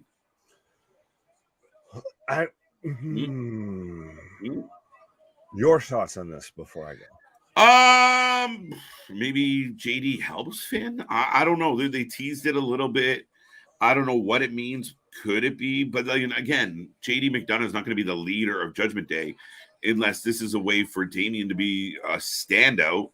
And now JD just joins the ranks. Him and Dom are a tag team, maybe? Your only tie with JD to JD is Finn. So if you get rid of Finn, then you just make them as like a tag team, like a babyface tag team. Maybe, and then you get the split, the dissension, you get the feud there, like the student, goes after the teacher. Yeah. You're not necessarily wrong. Also, I mean, there is the option if Finn gets out of the Judgment Day, gets free of them, that's somewhere he would go as like I'm going to go one-on-one with this kid. It'd be a nice elevation for JD McDonough. Oh, absolutely. But that's the thing is, if Finn leaves the Judgment Day, what upward trajectory happens for Finn Balor there? I don't know. Could you send Finn after Gunther? That's not a bad matchup. That's not a bad, but is that an upward trajectory when a lot of people thought that we were gonna get Finn versus Seth? That's it would be a better match, but if you're looking at rankings of championships, it's a downward trajectory. Yeah, I mean, technically, yeah, actually, I mean, I went low, I shot low, but yeah, you didn't shoot low. I think that's a fantastic idea. I think we would see that as an uptick. Your casual viewers will see that as a downtick. I don't know, because I think he's beneath both right now. So maybe it's, a midpoint. True. But if he turned on of him versus Seth, so true. Yeah. I mean, if he turned his attention to Seth at some point, I have no doubt that they will deliver in the ring. They have before.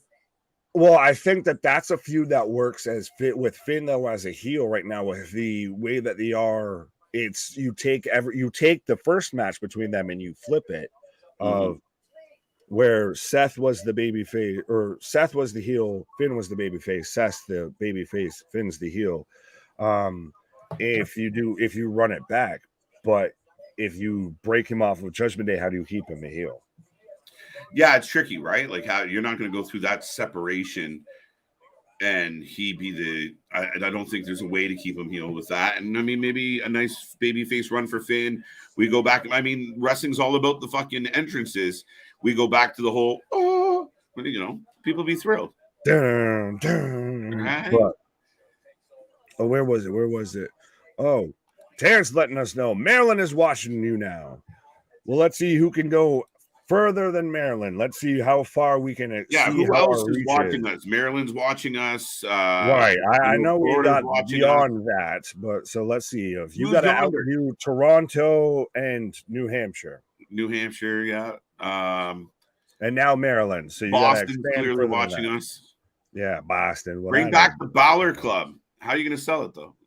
You going to have him pair up with AJ? Well, they're on the other brand, so we just say, fuck the brand split. Every time they fuck up the brand split. No, we're just going to start. Do we get trades in the brand split? Yeah, we should be able to. Like, that's why I wish both shows had somebody.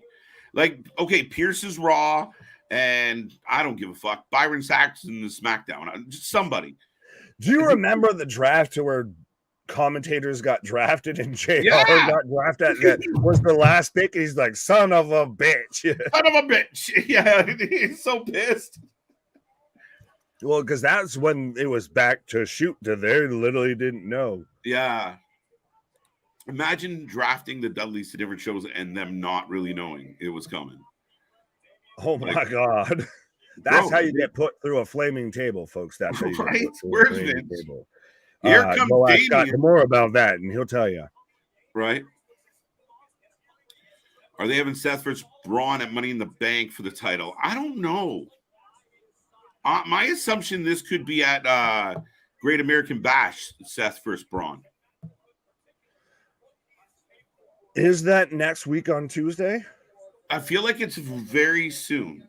Is that where Braun or where Seth acknowledges Braun's challenge and then we get it announced for that? Because that's how you would build to that show. If you don't, I mean, it would be fantastic to have him just pop up and you defend the championship on a random Tuesday, but still at the same time, sell some tickets, my boy. The Great American Bash is not until Sunday, July 30th. Oh, that's a stretch. That's a stretch. Interesting. But I like how we're about the top of the hour right now. We're kicking off with the Money in the Bank qualifier between Matt Riddle and Damian Priest. So give us your predictions, folks, if you haven't done so already. I think we're both in agreement taking Damian here. Yeah, I got to go Damian. I think there's shenanigans with Riddle. Damian, you've been building up. Damian did you a solid, took a loss to Bunny in Puerto Rico. And he's outstanding. There's a guy that deserves a push. Right. Well, I like how everyone's out here. Well, we've got Flatulation, Falls out here, USA. But I think everyone's trying to get further away, and they're somehow getting closer. JV pointing out Hudson County, New Jersey, New York. So, again, like I said, we're staying all within a certain area. We're very domestic right now. We're like Washington, D.C. I like Washington. Raw in Wichita. Oh, well, that's where Raw is. Are you watching us from Wichita? Oh, we got a sleeper. Oh, JV taking Priest. Vance taking Priest as well. Priest. Are you having Seth versus Braun? Got that one. Just wanted to double check. We're doing pretty good today on these clickies. Damian very much gives me Scott Hall vibes. In sober Scott Hall vibes. This crowd is fucking New Japan-esque. But we got a pop for a kip up there. But now there's a 50-50 split you can go with this of either you get certain people, the crowd was dead, they weren't into it, everything like that, versus you get other people that are, you have to give them a reason to react and give them a reason to be compelled. That's it. I hear people all the time, Nick, say, it was a flat crowd. Hey, that's bullshit. It was a flat fucking show. Blame the crowd. I paid money to show up, and you guys were doing exciting shit, but I didn't want to get into it. Come on now. You can't blame the crowd. Yeah, true say. It's not fair. Watching from Dubai. Why do I challenge that, sir? Yeah, right. Wrasslin 4 Live, sponsored by the I-95 corridor, apparently. Why are we crashing? North Carolina. So North Carolina is the furthest we've gotten here of the Carolina Hurricane. Carolina. Come on and raise up, take your shirt off, and push it around your head.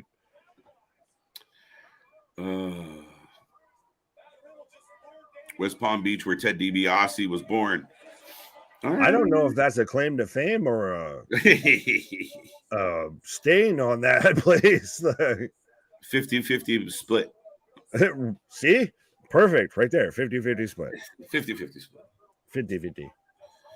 Damien Kidd catching the foot of is fucking awkwardly quiet in this building, dude. Oh, big pop for that. Shit. As we are, by the way, I will just let everybody know we are tied 18-18 with 2:42 left in the first of. If Denver wins tonight, your Denver Nuggets, your King Nuggets are your NBA champions. Right. Well, and it seems like tomorrow we're probably going to have Vegas be your Stanley Cup champions as well. Vegas has been very, very convincing. And Florida, it looks like their glass slipper finally fucking slipped off. Well, no, they just got to fight the entire fucking team at the end of the game and everything. Of just, we're not going to win it, so I'm going to kick y'all ass. The last time I get to kick your ass. All right. You might get the cup. You're doing it with a sore face. You might get the cup, but you're going to have a few less teeth while you do it. Right. But, yeah, I mean, Vegas has been outstanding. My man said belly flop on the table. Yeah, he went gone. Right. Watching from Chicago. Watching from upstate New York. Hi, Phil. Oh.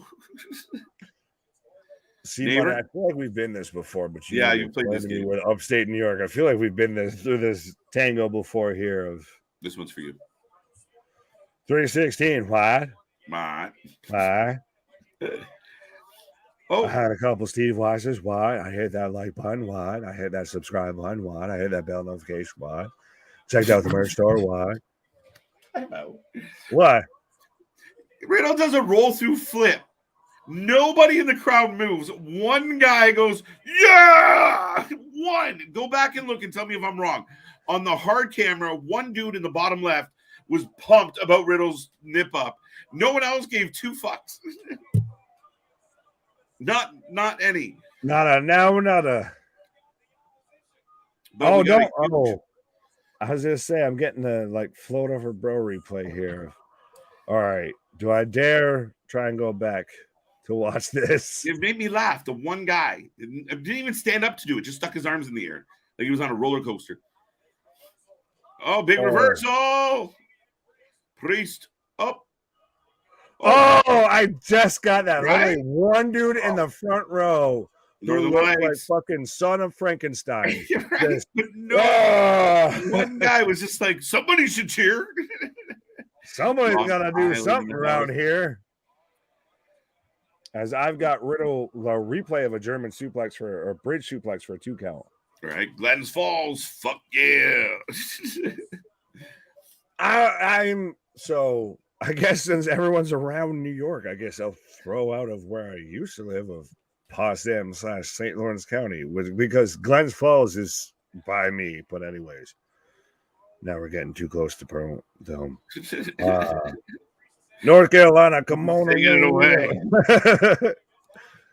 The one and only P.D. Pablo song that anyone has ever heard. That's not true. Do you want to hear a fucking funny story? That's so funny that you say that. Go ahead. You tell us your P.D. Pablo story as this crowd is duller than fucking Ralph Wiggum. In a previous life where I thought I was going to do other things with my life than I'm doing right now. And we did our own little fucking shindig. Was your intro song to Backyard Wrestling P.D. Pablo as we cut to commercial? It was a P.D. Pablo jam, and I'm trying to recall the name of it, but the only reason I liked it because it had a countdown 4, 3, 2, 1. So Is PD Pablo just not wish.com mystical? I liked PD. Leave PD alone. PD was all right. Yeah, don't touch PD. But that's random. Like you're right. People only know 1 or 2 songs. I just happen to have the fucking CD. Yeah, folks. CD, motherfucker. I had that big old fat wallet. You put like 360 in. Yeah, ridiculous shit. You had to like lug this thing everywhere you went. Can't do without it with the boombox. That was my gig when I was a kid. Did you have the LL Cool J like bucket hat and the Kangol and everything? No. I did break a hot step for you. Was it the can't hardly wait phase where I had like the goggles and like the big chain, like the long chains and the fucking? Bro, you were all right. Dude, I had like the fucking no limit soldier. I had the weirdest times. I had purple hair. It was fucking. Like, picture all this, guys. The fucking, the little braids. I wanted to picture KJ having hair, let alone having purple hair. I want it to be the basis from Korn. Anyway, back to the wrestling. We're on commercial break. Go figure. Yeah, Larry's like, I can't listen to this shit. Love hate, says Redneck. Tonight on Wrestling for Life is it's in a New York state of mind. I don't know why that was so hard for me to get through. It's funny. Oh, I'll sit there and go on a whole best MCs from New York and everything of New York state of mind. Jay-Z is not up there. It's true. AEW coach / road agent BJ Whitmore has been released from the company after being arrested for domestic violence. Ooh, is that true story? I haven't heard that yet. Until I Google facts and research that. Dave might have some breaking news. I had not heard that prior to coming to air tonight. So interesting. I mean, you hate to hear it, but it's also at times though of, you hear anything. Okie dokie. So according to, as I shot everything, what I was just saying down, AEW terminates. You think you get terminated proper? Do it. You need the accident. BJ Whitmore after arrest for domestic violence charges, according to Fightful.com. So, not saying that SRS is, 100% always factual, the gospel, or anything like that. But if he's going to go through and report it, if he's going to put that public, he's going to have. I trust SRS versus Meltzer. Nobody should be putting any claims even close to that regard out without properly knowing what you're saying. That's why I was so hesitant. Yeah. I might get mad at the dirt sheets from some bullshit rumors about what wrestlers signing with what company, but rarely do you see someone cross that line. And anytime someone has, they've been rightfully smacked by a lot of people. Yeah. Charged with, I'm not going to read the first charge, but it starts with. None of it's good. Yeah. No. Oh shit! Tomorrow. Sorry, Nick. I hate to go from. Good. No, please do. Yeah, perfect. So tomorrow, Seth will respond. Braun Breaker on NXT, and the number 1 contender, Thea Hale. Absolutely. Well, halfway becoming friend of the channel there. Of even even though we've called her Squirrel. Yeah. Truthfully, she outright drives me nuts. Like, I can't handle her. She makes me anxious. I'm a fan. She makes me anxious, bro. She's just like, I just want to grab her. This is the difference. You left NXT. I stayed there. All right. I was born in it, molded by it. I like that it was a surprise. And again, if you feel like she's over with the crowd, who am I to fucking pick it apart? I hope it's a good match, but another Kata Hajime, the reverse chokehold there from Matt Riddle onto Damian Priest as he's taking his back. Oh, right. As we've fallen to a back. He's alive. Shit. Roll through. Wow, big clothesline. But this goes back to how they viewed Damian Priest as a top guy, especially when it comes to the Raw brand. I mean, he was just there taking on Seth Rollins, and you think that now he's gonna job out to Matt Riddle, and then where do we go? We just slide all the way back down? No. But yeah, I mean, unless it's something really fucking random, like Finn comes out and grabs his foot. Smile mark, hold that thought. Yeah, no, I mean, unless there's some, I think it's more likely that Damian at this point will take it. But then Riddle taking a loss, he's kind of floating in the bro abyss unless he does get into Gunther at some point. Pause. Right. Oh, big right hand from Priest. What was that question? What was the comment about? Any chance Logan Paul going to be in the Money in the Bank? That's my pick. If he's in it, he wins it. And I think headlock driver. Two count. You're not wrong in that. I still think if he's in it, he wins LA Knight. Yeah, but still. Ooh, I like the idea of LA Knight. I really do. But I think if Logan Paul's in it, he steals it. It's a real big heel moment. Nobody likes him. And then he takes that fucking suitcase everywhere he goes for the next 8 months. See, my counterpoint is I get what you're saying to an extent, but does Logan Paul need the briefcase to have that type of match with Seth versus, I think, LA Knight? If we're going to go with the Seth route with it, or even if we go the Roman route, he uses it on Roman and blows it.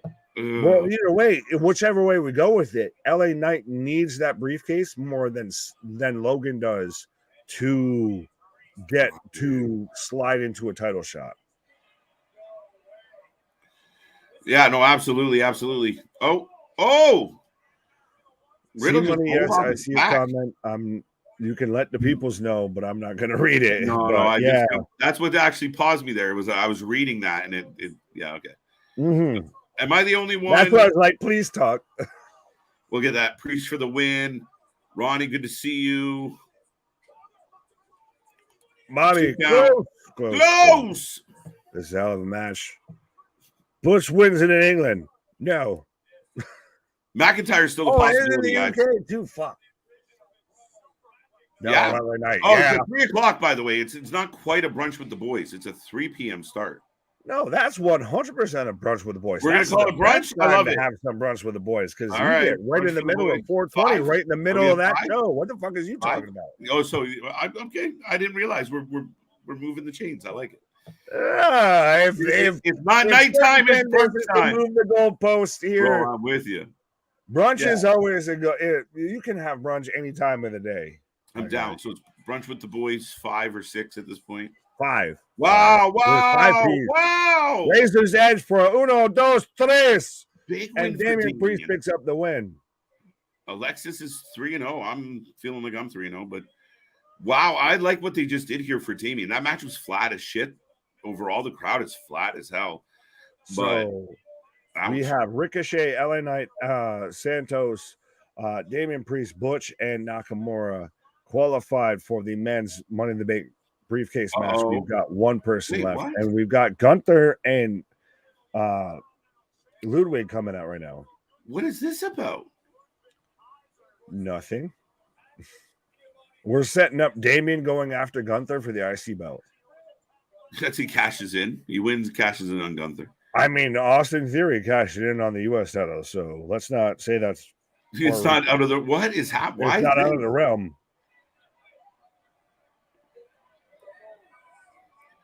Oh, he just said pick the bones. What did Eichner get hurt? Is anybody got a report on Fabian Eichner? Is the glare from his forehead like causing issues with the cameras here or something? Well, I'm cautious because I don't know what's up, but Eichner, search party of 3. Right, but this goes, this sells the whole. We're setting up for Gunther versus Riddle. Yeah, so this is where it ties into the main event now. Afternoon tea with the boys. Oh my god.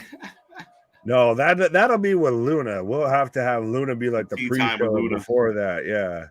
Everyone's having a pretty good night. The crowd's semi-booing. Not much people care. Fisherman's suplex. Do more people care now than they did at the start of this match? Because I feel like that's a possibility. We got a good amount of booing. It's not great, but we got a decent amount of booing. A smattering of boos. The whole front row just looks lazy. They keep looking towards the entrance ramp, expecting something. Riddle needs a team. Interesting. So what happens when you go to a place like Wichita? Giovanni is griefing for MMM. Yeah, He's like, I'll never be a model now. Why not just put Maxine with the other guy, with Austin Theory and Pretty Deadly, and call them something Models Incorporated, or not, but go elsewhere.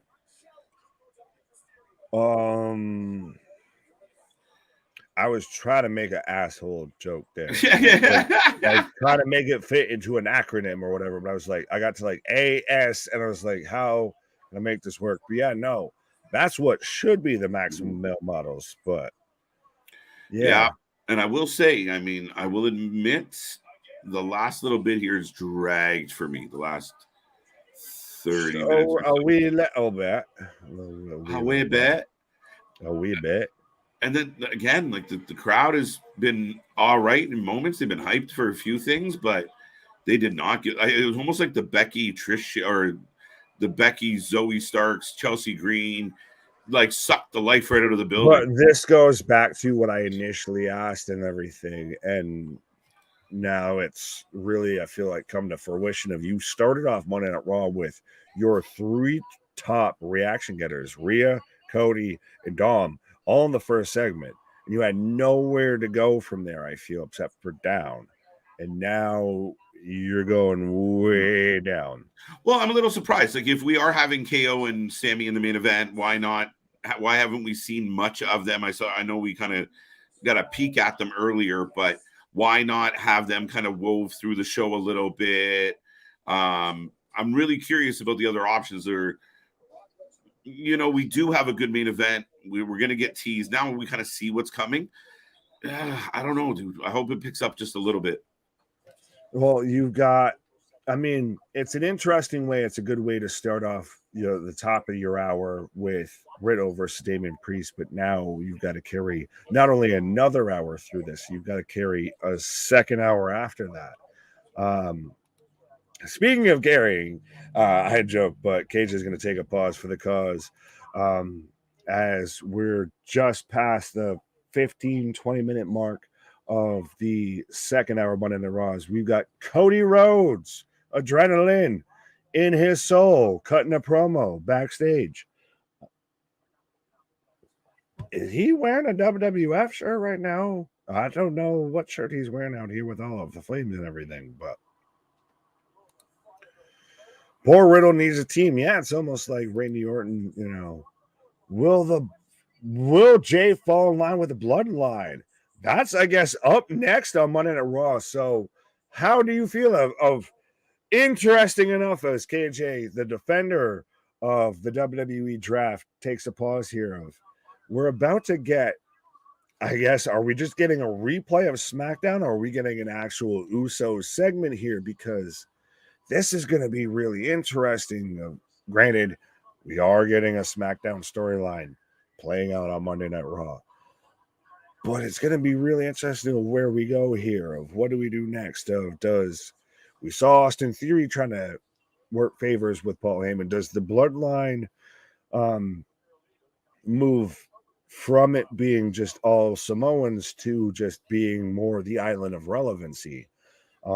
That's an interesting concept. But we are in a commercial break, so I will remind everybody, as I see about a little bit around 40 people here kicking off. I've got Larry, I've got JV, I'll get to all y'all in a second here, but I will remind everybody, we are the Wrestling for Life Network. We are back at it like a jackrabbit. Nobody covers pro wrestling like we do. We've got Monday Night Raw kicking off. We're rolling all the way through Tuesday night NXT, Wednesday night Dynamite. Thursday, you got Impact with KJ and Luna Havoc, and then we're back at it with another conversation with the congregation of Friday Night SmackDown, Michael. And we've got Rampage, and then we'll still be rolling right along for Saturday Collision. We will be here undoubtedly 100% for the return, the second coming, as they've said it, for CM Punk. So absolutely be a friend, tell a friend, like, share, and subscribe. We got you covered when it comes to anything and everything pro wrestling. Why? Because I want to see Theory with Grayson Waller. Wait, what? Where did we get here? Wait, so you're pitching Theory, Riddle, and Grayson Waller together as a group? I don't know if I can go with that. They should put Grayson on par with Theory. If they aren't a team, they could be the next Cena Randy rivalry. I do agree with you with that, but I think that they may honestly, they work halfway well as a team of, to where they're just two pricks that team up together and then they just can't stand each other and fall out. But Grayson Waller has 100% been getting attention since he's crawled up to the main roster. He had the whole Christ, why am I blanking on the Waller segment that he has? The Waller effect there with AJ Styles. So we're bringing back that NXT storyline, still putting him up there with top tier guys. Could you see the return of Tommaso Ciampa? I feel like we've speculated that it's going to be more dependent on what and when they're doing anything with Johnny Gargano than when I would see Ciampa coming back, because they need to really start doing something with Gargano before it validates that happening. I went fishing today. What? Well, I think that's what KJ did while we took our whole little pause for the cause for the weekend here, so y'all can relate to that. But I want to meet Bailey. What? Florida Gators. Well, when it is here. What? Clay, you just talking. You just trying to talk everything into existence here. But no, fair enough. You can have that. Ciampa 2.0 was on UFC Saturday. It was quite the sight. Okay, well, Aaron, you're going to have to explain that there for me, as we've got right now a video package highlighting WWE's relationship with these Special Olympics, which are taking place in Berlin this year. So very much, again, as much as WWE's looked at as, the evil empire, they do still try and at least help out when they can. As speaking of somebody who needs some help, I've got Natalya. Well, two people who need some help. I've got Natalya backstage with Byron Saxton. And I can't tell you if this is 2023, 2003, 2013. I feel like these two have been pretty much, I don't even know how to be me anymore. And that's fine, because you don't look like you anymore. So you can have, what the fuck? And Byron instantly just halfway shuns Natty away. You can have that. That ain't what I'm mad at. And goes right to KO and Sami. And respect to KO out here.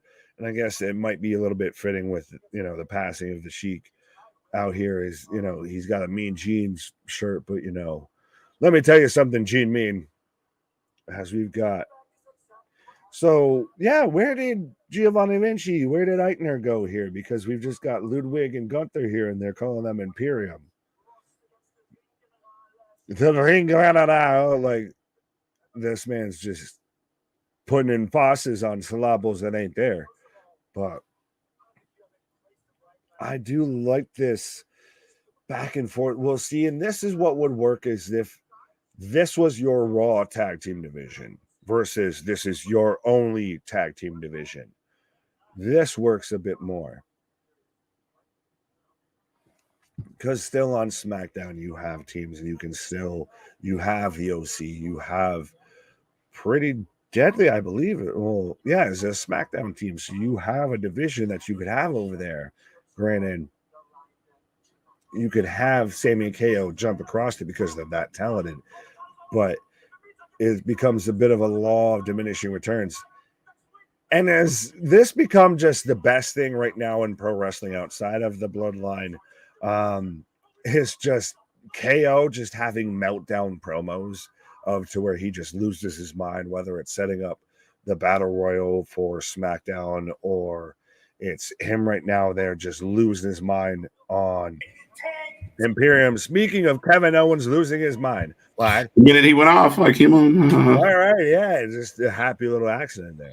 I like what KO's doing. I know some people are going to criticize it, but I like that he's a bit of a snapcase. Who could criticize that? I like the yin and yang right now between Sami and KO, and then going against like the uber serious Imperium is almost perfect. Yeah. Yeah. But We're getting a tag team title match tonight. Interesting. What is up with Corey out here in like the reverse Beetlejuice suit? Like, I'm expecting him to pop up and just be like, "Day-o, see money, I day-o." Right? Oh, the Beetlejuice. Ah. Well, speaking of Beetlejuice, we got Uncle Howdy there, the little kid in a Howdy mask behind KP. But so yes, this popped up while you were on a pause for the cause. I don't know if we're actually getting Jay's decision tonight, or if we just get it like we're getting now of a replay of SmackDown. Oh, we're just getting a replay. They didn't advertise that Jay would kind of make a decision. We're just getting a replay. No, we're not getting to get any Jay tonight. I do not believe. I mean, they might do like the little segments they've been doing, but I mean, I don't mind one show shutting out to the other that way. I think that makes the other show look really weak. As long as they do it for Raw, you've got 3 hours, and so you have to take 15 minutes or so not 15. I mean, and have to advertise it before a commercial break of just, hey, we're gonna just show some replays of the good show. I think they do, as long as they do it in both directions, which I believe they do. They do, like, say when we come back. When's the last time you watched SmackDown and watched a Raw replay? Often. Remember they do like they would go out of their way to do them at one point. Yeah. Tell me one. I'd have to go back. Like the Cody Brock stuff was definitely replayed on SmackDown. I guarantee it. Yeah, but so even then, you're going a couple weeks back. We're getting literally 3 days ago replay. And did they advertise it? They do it every week. Pitch it as a segment. I think what you're missing is they do it every week for both shows. Like they use one to the other. They have a little spot. It's your little replay. So you're like, hey, you want people to tune in? Enough. But I guess I must have just been missing to where they pitched it as a segment and they hyped it up. Yeah. Could you see Natty in doing a cougar? I don't know. Apparently, Natty doesn't know who she is anymore. She's the boat, and you missed. Yeah, maybe go ahead with your boat line, because I was like, yeah, she doesn't know who she is because she doesn't look like who she is anymore. Yeah, when I look in the mirror, I don't recognize myself. Us either, Natty. Neither do we. It's nice that the WWE is doing. Yeah, no, I mean, listen, for all the hate that the WWE gets, they do a good amount of charity work, guys. A ton. Oh, absolutely. And even, I know I've mentioned it before. I know I mentioned it even to you. If you go and listen to Rick Rubin's interview with Paul Heyman and everything, of hearing the amount of people, like hearing somebody like that speaks so glowingly about what a guy like Cena does, of that's a guy I want my kids to look up to as a superhero. That says something. No, absolutely. Now we're still going through this replay of SmackDown. Jimmy, of course, kicking his brother because Solo just draped him.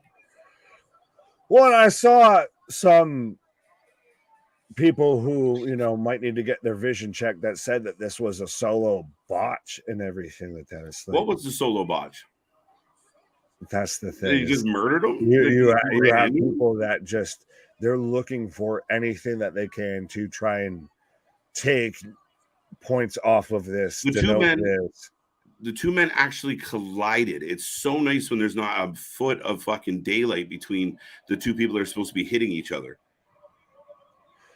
Well, 100%. Well, think about this. All started going back to, remember when the Thunderdome era sucked because there was no audience. It was the most unbearable WrestleMania. The one that I still don't think I've watched fully through is WrestleMania 36. But we got segments throughout the bloodline that, well, now the bloodline that established the tribal chief and everything, to where you could hear everything that they were saying throughout the whole match. Right. They played into the fact that you didn't have a deafening crowd. Mm-hmm. I want to see Tegan Nox. The rumor is Tegan Nox and the Pixie, John and Mrs. Gargano is going. They're going to be some type of team. So we'll see. Is that just because they have purple hair together? Maybe. It's a good reason. Hey, it's Ricochet. Yeah, good old Ricochet. Well, now we finally. I think this is the first time we've really been on together. Now we get an explanation as to why, like you brought it up a while ago, of Why are we getting a lot of Ricochet? No, Braun the Strowman, and now we know why. Yeah, Fuse neck will take you out of action regardless how big you are. So Braun Strowman on the shelf for quite a bit. He apparently had some decent level or percentage of paralysis in his one leg. So yeah, I mean, T's and P's to Braun Strowman. Yeah, I mean, I thought him and Ricochet had a good thing kind of rolling, but it's nice now. Ricochet going to be in the Money in the Bank. He's going to get some shine. You know, he's going to kill it. Oh, absolutely. Well, and it does. It helps remind you. This has done nothing but help Ricochet. This helped remind you of who Ricochet was, and now it's done nothing but help prop him up a little bit. He got that shine, that little rub, that I guess literally and figuratively of Braun throwing him into the ring, and now he's out here. Like we've got him versus Bronson Reed, and I know I'm going to probably take a pause here, but this is a hell of a match coming up. Yeah, no, it should be a fun one. I like Bronson Reed a whole ton. I like Ricochet a lot as well. Two young, up-and-coming stars. I like the matchup, and I think, yeah, I mean, Braun stepping away, Ricochet was already in kind of a good place. He was winning a lot. Him and Braun had a decent thing going. They made a joke of him chucking him across the ring. It went kind of viral. So, I mean, it's all gravy for me. I'm all for seeing this play out as far as what can Ricochet do on his own? Could he surprise us? Oh, and it very much, it at least elevates him at minimum to the mid-card scene of like you could have him versus a Gunther. Yeah. But hey, man, listen, believable. If he happened to surprise us and it was him versus Seth, take my money. I'm pretty happy with that. All day, any day. Nick is going to take a pause for the cause. We are in yet another commercial break. I know we harp on the commercials a lot, but usually when you hear us talk about the commercials, generally what's between the commercials isn't, stirring the pot, so to speak. So, folks, we will remind you, or I will remind you, we are back tomorrow. It's going to be a fun one. NXT, we will get Seth Rollins' answer to the challenge from Braun Breaker for his World Heavyweight Championship. So that will be interesting. Plus, we get Thea Hale. Plus, we get more. And with six-man tag match as well. Tune in for that. Dynamite is stacked this week. Dynamite's card on paper, I think on paper was more appealing to me than Double or Nothing on paper. Like, I mean, tune in on Wednesday. It's going to be a banger, folks. I got all the optimism. Raw might be having a down week.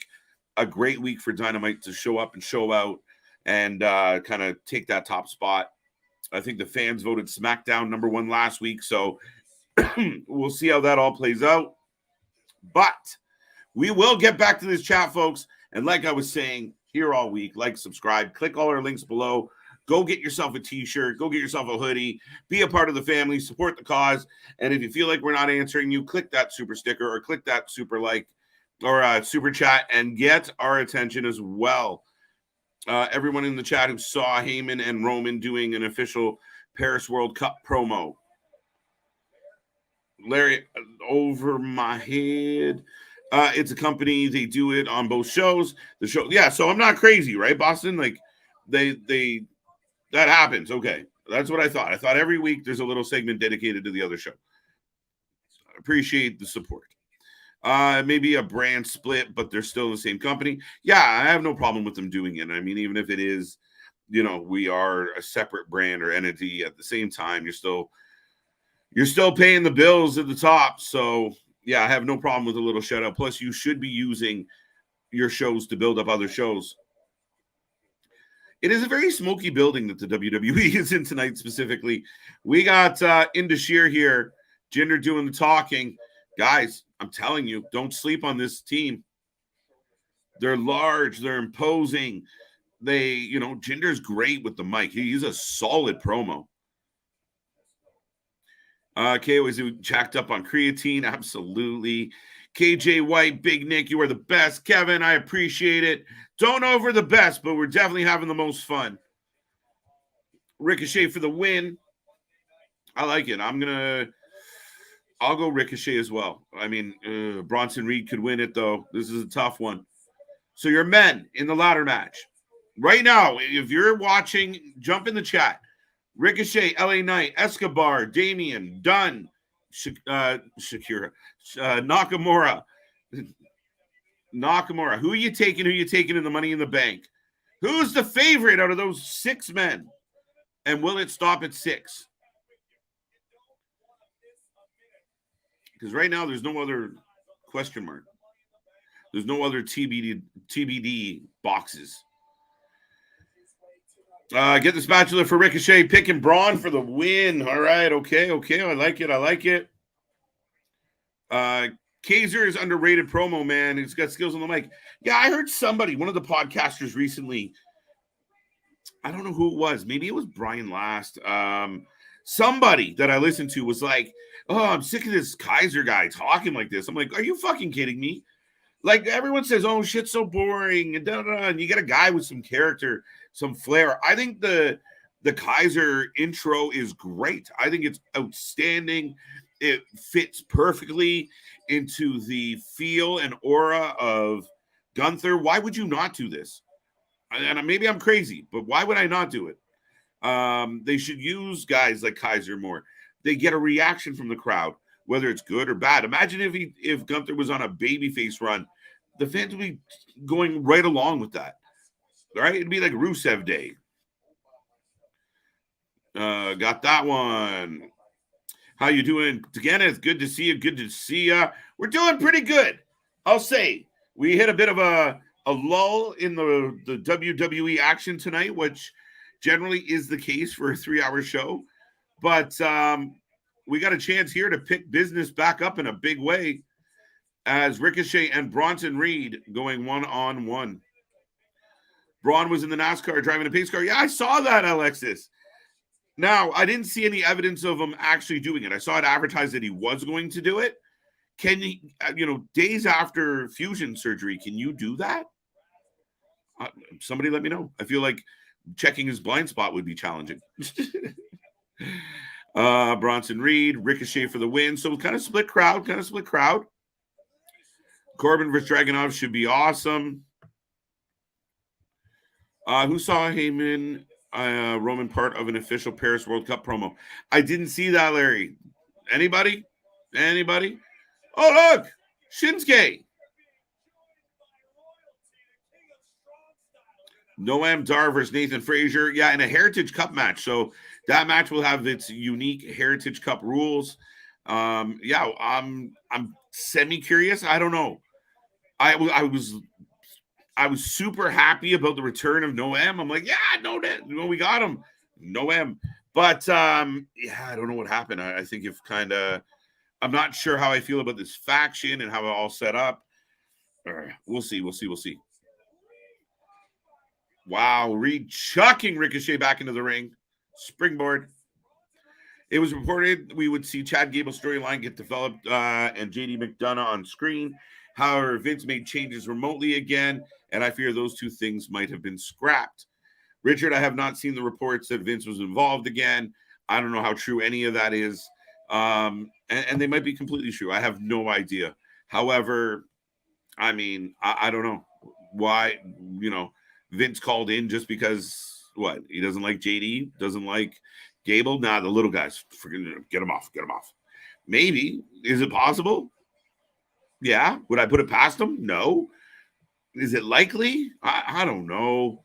Seems like if he was going to be, meddling, he'd meddle with everything. Like this little petty shit. I don't know. It's so hard to believe. Corbin and Ilya Dragunov. It's good. Yes, Damian. I almost forgot to mention. Thank you, buddy. But yes, Corbin versus Ilya Dragunov. Guys, I'm telling you, do not sleep on NXT. I know some people don't watch it, but man, some weeks it's the best show out there. MJF versus Cole, Hangman versus Bucks, BCC, Hangman and Bucks versus BCC, Wardlow versus Hager, Tony versus Sky. Yes, somehow Sky Blue won a number one contenders match and it will face Tony Storm. I'm curious. We'll see. I really, really like Tony. I think Sky is young and somehow she's going to get squashed, or there's going to be some angle involved here. But all the power to her. Good luck. Wardlow and Hager intrigues me because A, I don't think it's going to be good. B, I feel like we've seen it. Did they not have like a UFC cage match against each other. I don't know why we're getting this, but whatever. BCC and the Bucks, I'm assuming, is going to be the main event. I'm all for it. It will be interesting. I don't know if this somehow ties into the Dark Order, but I think what we're starting to see, guys, is this is what's left of Dynamite. So with people moving on to, as you split this, if you really do split it, Tony, you're seeing more main events with the Bucks. We saw Jericho in a main event last week. You're seeing some of the other people get a little bit of airtime. So we'll see how this goes. We've definitely seen more Bucks lately. You're the man. KJ White, Big Nick, you're the best. I love it. Wichita must still have that Canadian wildfire smoke. Could be hanging over. It's possible, man. It's possible. Running amok.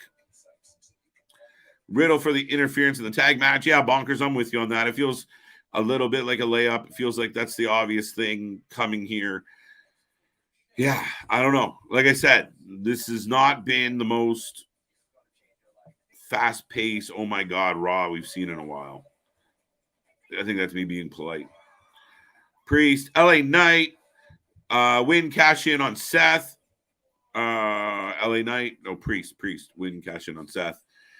I mean, I wouldn't, again, could Damian Priest be a great contender for the title? Absolutely. And could I see Seth losing it soon? I don't. So we'll see. We'll see. LA Knight, you got LA Knight. I got LA Knight if, well, what we're not getting Logan Paul, boo-hoo. So, yeah, LA Knight. Like I said, unless they expand the number of people in the match, I'm with you, Damian, and other people. I think LA Knight should be the front runner. I think LA Knight deserves it, and I think it's time that they get off their ass and do something with LA Knight. For all the times we see her be critical about guys who got themselves over in AEW and they don't get the proper push or the proper storylines, we've been very critical of that. It's the same in the WWE here, where LA Knight got himself over. You're still pushing him as a heel. We don't know why.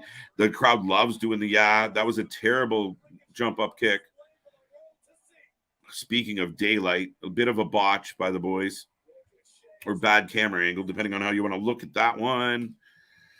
LA Knight, it was reported, I got that one. I've got Reed for the win. Interesting choice. Drop kick, and out goes. The crowd's still dead as shit. Priest cash in on Seth. Fair enough. Touched on that. LA Knight wins Money in the Bank. Bobby Big Wheels. I don't disagree. LA Knight wins Money in the Bank. I got Priest for Money in the Bank. Andy, good shout. So that's the two big ones we're hearing a lot of. Priest and LA Knight. Crossbody by Ricochet. Lion Salt. It's a Lion Salt.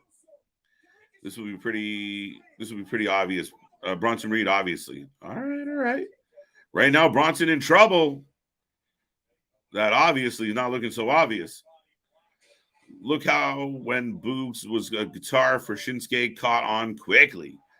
Ooh, I don't know, Larry, if that's a great example. I don't know that I wanted to see more Boogs, but maybe I'm wrong. Maybe it just wasn't my flavor. However, whoever wins Money in the Bank will not cash in on the world title this year. Maybe not. But also, I think whoever wins Money in the Bank does not cash in on Roman. It's not even worth the consideration. Bronson just chucks Ricochet as Ricochet ricochets off Shinsuke Nakamura. Follow along. Reed for the win. LA Knight wins the Money in the Bank. All right. So LA Knight seems like a favorite.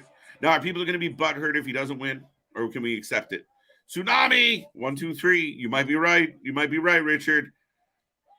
Except Shinsuke kicked him in the head, and that's the match. And we get a DQ for Ricochet or a no contesta. Bronson always showing the nips. Respect. Shinsuke all about showing it, too. KJ, you got to see it, the end of the ad for it. All right, Larry, I'll be on the hunt. Send it my way, sir. Now, Ricochet giving Shinsuke shit.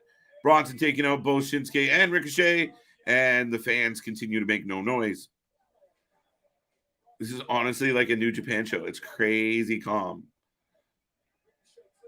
I think the match at SummerSlam between Brock and Cody, which should be a I Quit match.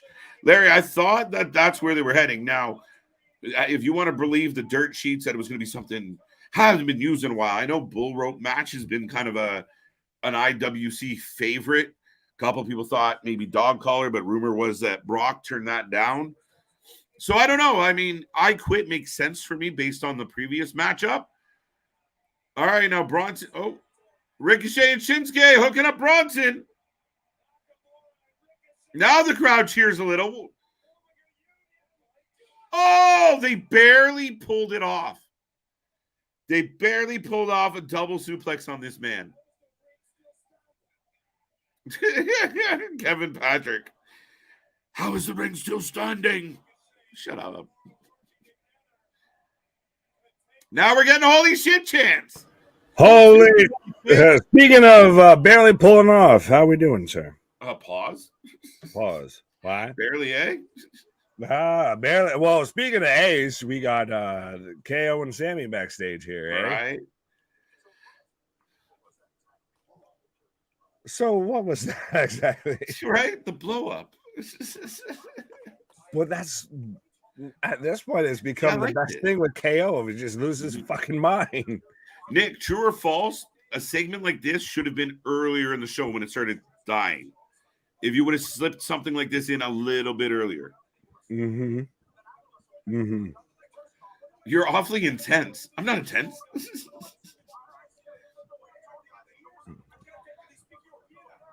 They speak European, by the way.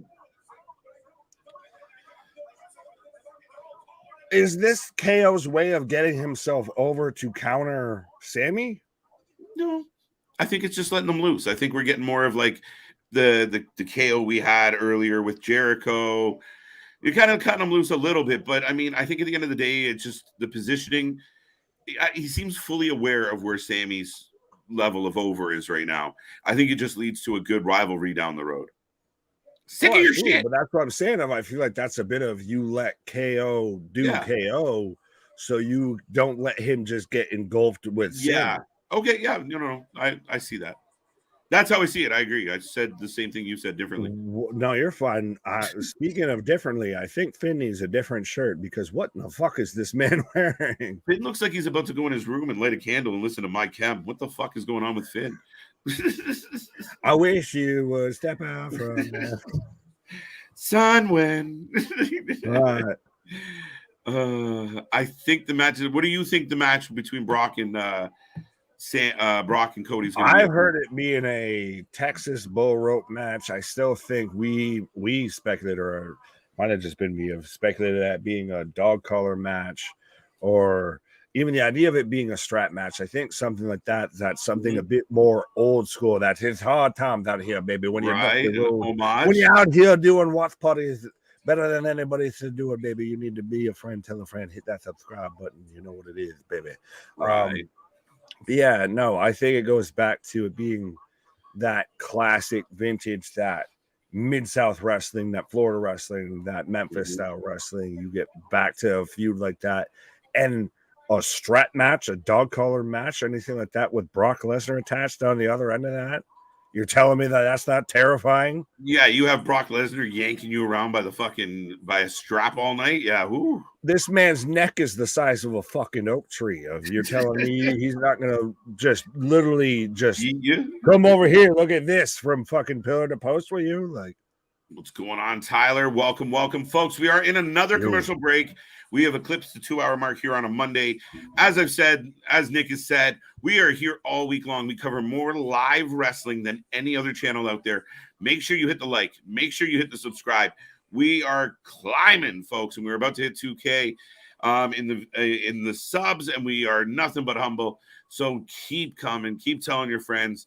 And we got more coming your way. We got lots coming your way. So thank you. And we are moving through Raw tonight, but a little bit of... It's been a little bit like moving through icebergs along the Titanic here, I feel. In the mud. Colton, what up? But yeah, it's been a little 2 steps forward, 3 steps back, I feel. To steal a term, this is actually like a mud show because it feels like you're fucking, sloshing through mud to get to the end of it. Oh, okay. I was gonna say, I don't know where I was like, where are you going here with that? Because no one's new bleeding, there's definition of no a mud light show. tubes, there's no this is just slogging through the drizzling shits. Right. Vance, about the time the crowd woke up. The crowd has been atrocious tonight. Where are they? Are they in Wichita? They're in Wichita. Jesus Christ. Wichita, Kansas. But so then this goes back to the point of BDW game or whatever. But this goes back to the point of, is this the show leading the crowd a certain way to go, or is this just a ignorant crowd that isn't getting up for what's going on? I blame the show. I think it came out of the gate pretty good. Like you said, your feeling was it was only going to go down from there, but it wasn't exactly.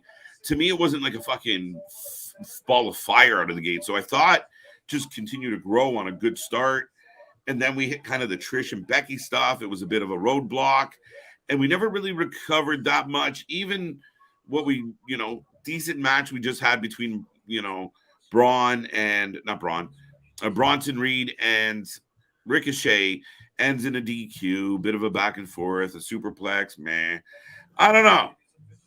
Well, that's a bit of the thing is, I wasn't saying it was, it lit the world on fire to start it off with. Of speaking of lighting things on fire, so got Fast and the Furious going on. What? It's official. Yeah.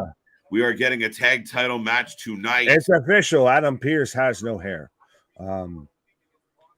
but he wants a rematch.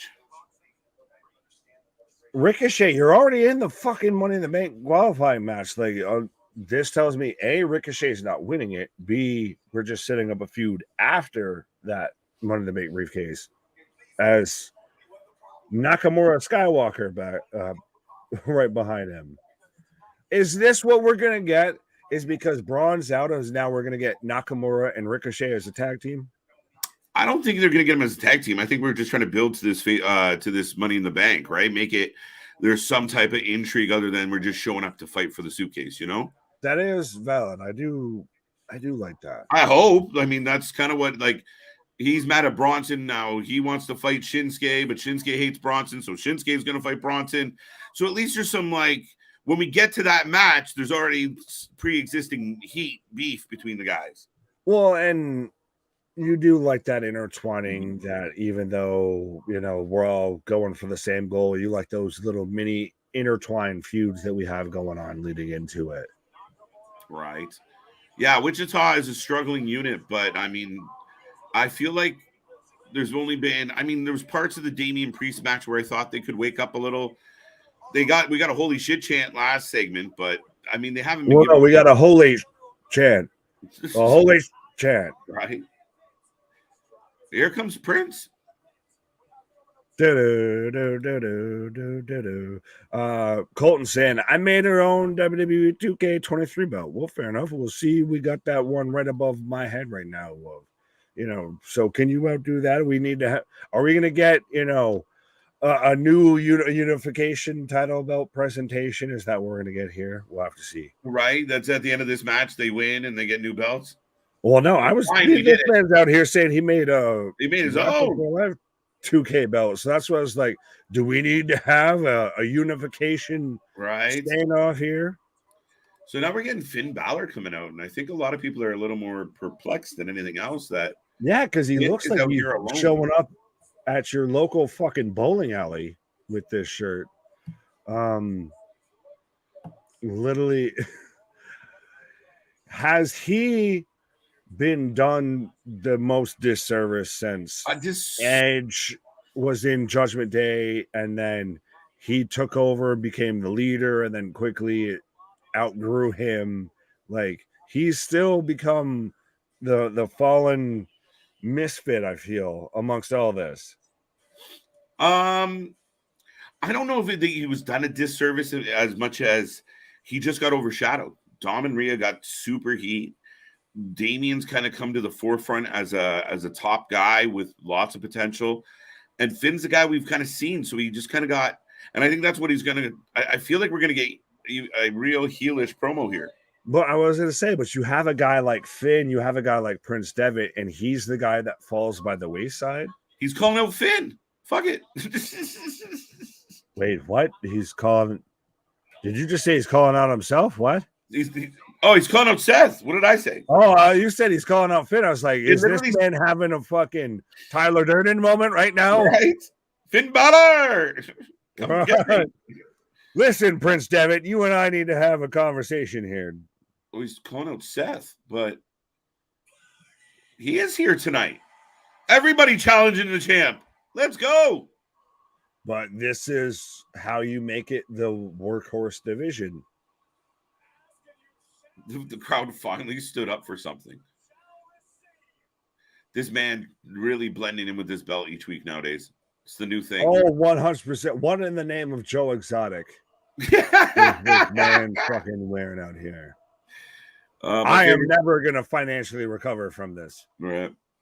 Still, my favorite is people saying that he was shouting out to Tony's Jaguars by wearing what he wore in Saudi. I still stand by my statement of who did it best, who did it first, right? Jeff Hardy or Seth Rollins. One wore a Jaguars shirt, one wore Jaguars inspired gear. Right. Finn's got a bone to pick with Seth. Well, we're gonna find out. The crowd cheering away. Here, you read Kevin's comment here. KJ White, Big Nick, you are the best. Wrestling for life. Thank you. Thank you very much. Okay, well, we're the only wrestling for life, so of course we're going to be the best. But we're better than all. I ignored that fact. Imitated, never replicated, never duplicated. You know, we are the man of the hour. Too sweet to be sour. The Channel 4 fans by fans. Tell a friend, be a friend, join the fun. Join the friends. We are the wrestling friends you can't find in your real life. We are here all the damn time. Why? Make sure you like, share, subscribe. Why? Whoa! Why? What a fucking transition that was. Absolutely. Ooh. And so the watermark in the bottom corner as to start off the third hour is the crowd singing along with Joe Exotic Rollins now. If you just tuned in right now, you must be like, oh, must have been a hot Raw. The crowd's into it. Like, here we go. They haven't done shit all night. They were saving all their energy for fucking Seth. Yeah, for fucking Carol Baskins out here. He literally looks like a fucking Far Cry villain. What the fuck? Right. Whoa. What? What?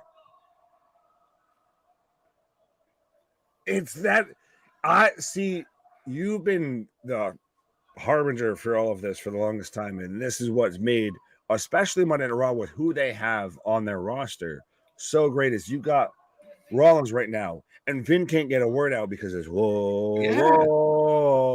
It's the same thing like when Dom tries to get a promo, like any sort of word out. We saw it to kick off tonight to where he showed up and put the belt around Mommy and everything, and the crowd lost their fucking mind.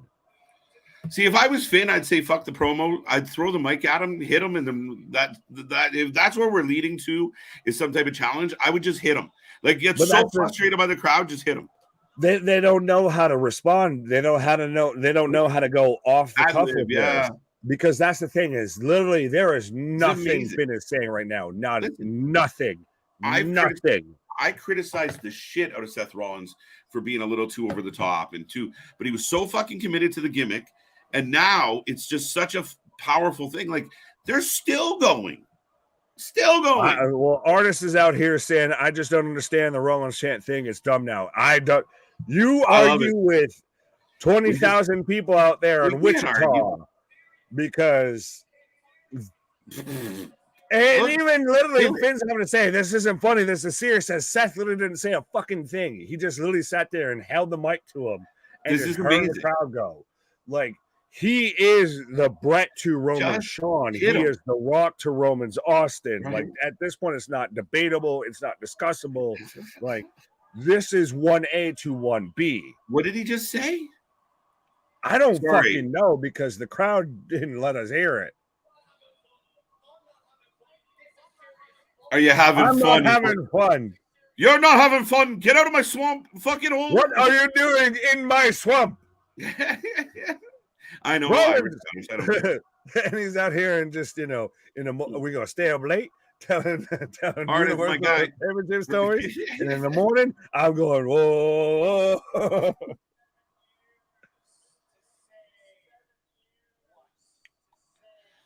I don't understand. You know You've what? been waiting 7 years to say. Why? Just enjoy it, man. We don't have to critique every. You know what? The crowd's into it. Just be happy. It's good. It's over. Fuck it. It's nothing but bananas and grapes. Whoa. Segue in a fucking half. Do you ever get called grapes and banana by accident? What? Are you asking me or them? Dude, you get called grapes and bananas sometimes? Stay out of the fruit section. I'm nothing but Raisin Bran. Why? Pause. This is ridiculous. I would sing forever to Seth's song. Pause. It's what Chris Jericho wanted with Judas in my mind. I mean, literally the sing-along is what turned him from heel to babyface. Right, but right. In Jericho's defense, there's actually lyrics to the song. People have to look that shit up so they know what to sing when they get there. But can the AW audience read the lyrics? That's the question. Oh, that's not nice. Never said I was wrong, though. That's why that's not true, AW fan. Don't listen to this man. Well, you can read. You read the chat. No, you can't. No, you can't. Nobody knows what it means. You're Floyd Mayweather. No, you can't. No, you can't. And it gets the people going, right, Nick? No one knows what it means, but it's provocative and it gets the people going. What? You took everything from me. 1 to 1B. We clearly have to agree to disagree. Fair enough. Is this when Seth just goes, I don't even know who you are? You took everything from me. I don't even know who you are. Are you done now? Can I go? This is a bit flat, a bit slow, other than the singing. No, this shows the level that Seth Rollins is on, even compared to a guy like Finn Balor. Like, I'm sorry, he's out here wearing, the fucking TJ Maxx special that he just bought to show up to his fucking cousin's graduation. There you go. Well, Seth Rollins is out. Sorry. So that is a challenge for Money in the Bank. And here comes the O's again. No, you're fine, because I was just talking all over Finn. Okay, the crowd now needs to chill. This could be a good promo. Let it rest. Yeah, they're not going to. No, but this is what sells this. This is what shows the star level that Seth is actually on, outside of the Roman sphere. Do they still make Twinkies? What in the name of fucking Zombie Land are you on about here? Of like, you're just out here for your quest for snowballs and everything. Pause. Twinkies. We are the hostess with the mostest eating hostess Twinkies. We are the man of the hour, too sweet to be sour. The Tower of Power. Pulled his string, Aaron, or Larry. I was quoting Billy Graham here. I know you were quoting. Okay. Vince hates smaller guys. It's true. I'd be singing too for real. Crowd in Kansas apparently woke up. Apparently. Why Seth out here with the crappiest of tops, by the way? I thought that the belt like completed the outfit. No, it's just what barricades the fucking crop top to the pants here. Right? Seth, Cody, sing along off. Who wins? I think it's Seth. No, they just do the whoa. That's a remix. That's a mashup you need to have happen. And they just do the whoa, whoa. And then, hey, just look at it. It becomes Nakamura's theme really quick. You just take that and you just kind of speed it up a little bit and it turns into Nakamura. Right. This crowd is hammered. Vitamins, sir. Vitamins. Right. Seth Rollins battle him, burn it down. There you go. Seth is great. They're drunk. They are 4 beers in. Listen, I got half the brain that you do. Right. Going on, said the greatest version of Seth Rollins. Well, you guys seem like Swiss roll guys. You might have to elaborate on that one. I don't know. What the fuck? I don't know if I'm offended or not at the moment there, Mark. I do like. I'm a Rice Krispie man, by the way. But okay, he going crispy. Snap, crackle, then I pop. What? But yeah, no, Swiss roll. What are we fucking Claudio out here?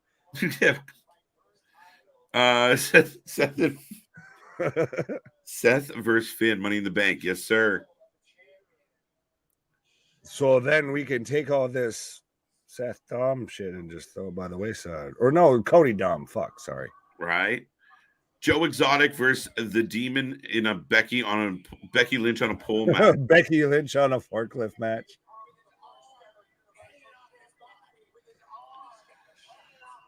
Instead of it's Finn Baskins instead of Carol Baskins. Finn Baskins. Too sweet to be too sweet to be Mazzella. Oh, I slipped on that. It's too funny. At least you're not Masada. You'd be a fucking human. Right. You'd be a human s'more.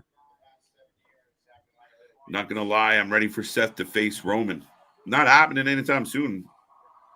Ooh. And Seth just did that with a bitch.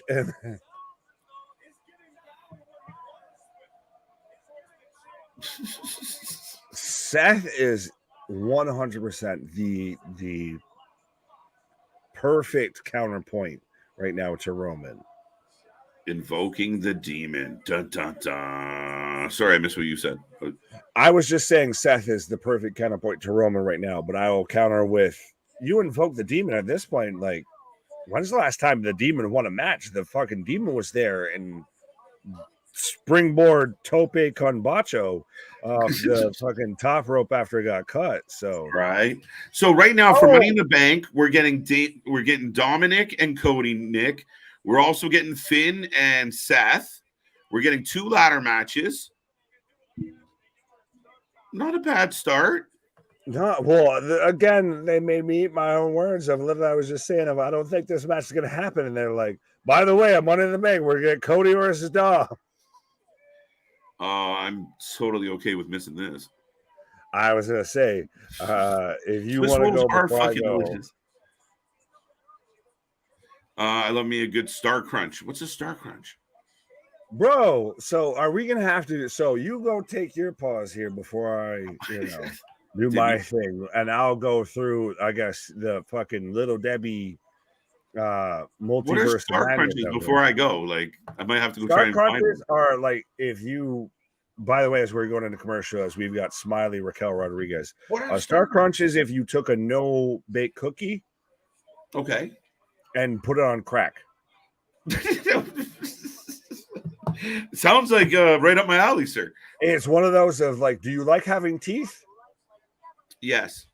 Okay, don't eat a Star Crunch. Okay. It's one of those of like how with like a no-bake cookie, to where they will break your fucking jaw. It's that just with Rice Krispies instead of like the over-exaggerated shit. Well, yeah. Little Debbie's, you owe us some money for the free shout out. Right. Hashtag not sponsored, by the way. So while KJ Little Debbie's off here, I guess we can still go on and on about, what type of snack foods y'all are fans of. But we are about into the final hour of Monday Night Raw. I'll get there. Yeah, so surprisingly, we do have Cody Rhodes versus Dominic Mysterio advertised for Money in the Bank. We're getting, I guess, Finn Balor versus Seth Rollins for Money in the Bank. So interesting / spoiler alert for Seth Rollins versus Braun Breaker. Dominic Toretto, but it's starting to look like Money in the Bank's starting to actually shape up as a pretty solid pay-per-view. It's interesting how when we've got AEW where the Wembley ticket sales are quote unquote going through the roof, yet the television ratings have been dropping and declining ever since they announced the Wembley show. Could it be because they haven't announced anything for it? They haven't built anything towards it? The world may never know.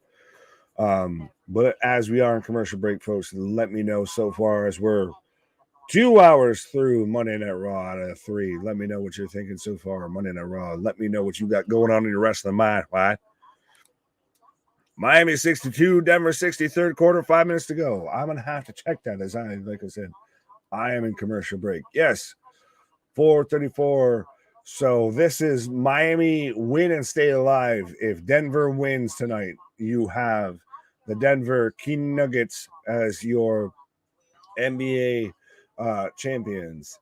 And I believe it's tomorrow night to where if the Knights win, you get, the Las Vegas Knights as your NHL champions. So interesting. We could have a lot of Western champions across sports, but you have your Nuggets and your Knights win potentially in back-to-back nights. I guess halfway, pun intended. Little Debbie is real. Why are we? Has Little Debbie just become Uncle Howdy? I guess. I believe in Little Debbie. I believe in Joe Hendry. Thank God Seth did not get eaten. What in the hell are you on about, Richard? Brock going to attack Cody in London. Could see. Yeah, so we're getting a World Heavyweight Championship match. Seth Rollins versus Finn Balor at Money in the Bank. So everybody had kind of speculated that we were going to get Seth versus Finn for a match for the championship. But so we've got it announced for Money in the Bank because we've got, good God, Smiley Raquel out here. So we're getting Raquel versus Ronda. Oh, we're getting Raquel versus Shayna because Ronda's still got to sell the injury. And I still...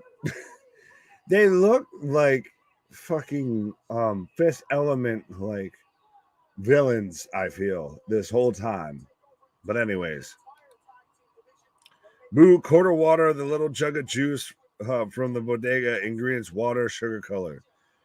Oh, I thought you said boo. Oh, so you're just, yeah, it's Little Jug. Everybody knows Little Jug.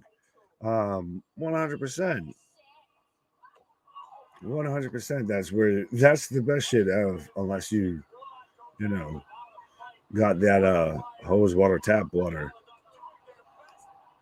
But so we're getting Raquel versus Shayna right now as we're setting up the unification tag team match between Alba Fire and Isla Dawn. I can't remember their tag team name versus Shayna and Ronda. So give us your predictions right now in the chat. Who you taking, whether you're taking Raquel or you're taking Shayna. And this would have been a fantastic match in NXT. B would have been a good match if you just didn't turn into Raquel into just chick who smiles a lot. So this has the potential to be a really good women's match. As a fall away slam from Raquel. But let me know who you're taking. I'm taking Shayna because obviously we're setting up the unification match, and we've still got Ronda at ringside, so I feel like she's going to cause the distraction. Bonker saying hates that song. Well, I feel like you're in the overwhelming minority. I feel a bit with that here. Artist saying, okay, that was great. Mic drop throw moment. I got to admit, fair enough. William Boston saying that was great. Oh, this is when we start to get into this conversation, but I'll skip through here. J-Boy, hey, wrestling friends. What up, my guy? But I've got a big stomp from Shayna onto Raquel's knee. Shayna's on Raw. Yeah. Well, they're drafted to Raw last I knew, I believe. Larry taking Shayna. Kevin, snap, crackle, and pop. What? Which, by the way, still best cereal of. Anyone remember, if we're going down the whole, I guess, snack treat, trio here, the little tree, as we've got all the munchies with the vitamins. But anyone remember Rice Krispies clusters as a cereal? Because that was the best fucking cereal. It's basically just you took a Rice Krispie treat and broke it up as a fucking cereal. Anyways, never heard of it. Well, this is America. This is America. Oh, okay, that sucked. Wait, what the fuck? Bell ring, ding, ding, ding. Raquel picked up. Ronda was distracted. I'm pretty sure she got rolled up. Boo.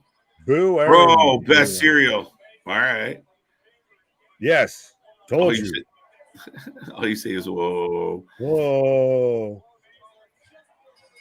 I know. I feel like there was a whole conversation about Little Debbie's. Well, you took a pause out of that, and I feel like we both missed all of it. But anyways, you can have that.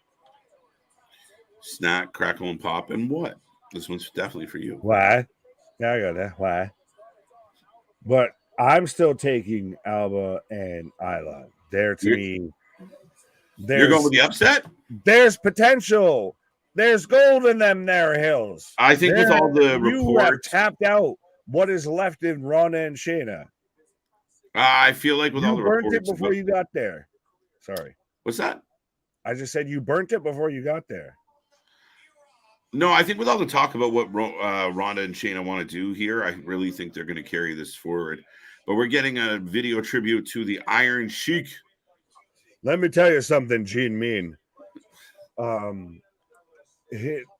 Still to think on what we know as this man's career versus the full complexity of his career. If this man was an Olympic level athlete, and wasn't in pro wrestling until his late 30s, early 40s, and still is arguably top 5, top 10 most distinguishable characters and names when you talk about pro wrestling. Oh, yeah? You say Iron Sheik, you know who you're talking about. Oh, the wrestler guy, right? Yeah, no, even if you weren't a wrestling fan, he was everywhere. And he was the perfect heel against, that pro-American crowd back then. I mean, it was perfect and it's memorable. And, if you go back and watch the tape of him beating Backlund, and it was just dead silent. Like, it wasn't like bad silence. It was shock silence. This man still these big bats. Oh, absolutely. And like I said, if he had the athletic capability to actually go with it. And folks, if you don't want to be a jabroni like that Hulk Hogan, I tell you something, Gene Mean. You need to hit that subscribe button. You need to hit that bell notification. Hatui, hatui. Honey Smacks are the most underrated series. Right in the midst of, like, rest in peace. We're getting serious. Coffee cake. Oh, no, we'll get back to that. Finally, the Iron Sheik tribute. I think we got one on Friday as well, guys. Did we? I can't remember. I feel like we might have. I feel like this is the most Iron Sheik tribute to where we've even got him. They're pointing it out him at MSG, and like that's the thing is you say Sheik, you say Sheiky baby, you say Iron Sheik. Literally, you cannot not think of this man. It's the same way. Love him or hit him, you think of it with Sergeant Slaughter, with Macho Man Randy Savage, with Hulk Hogan. He is part of that pool. That's what a lot of us grew up with pro wrestling as. Yeah, absolutely. I mean, and like I said, when they came out with the first batch of toys, he was one of the first handful. Because again, if you were going to buy a Hulk Hogan, you needed someone for him to fight. If you wanted a Macho Man, you needed, so. Hatui.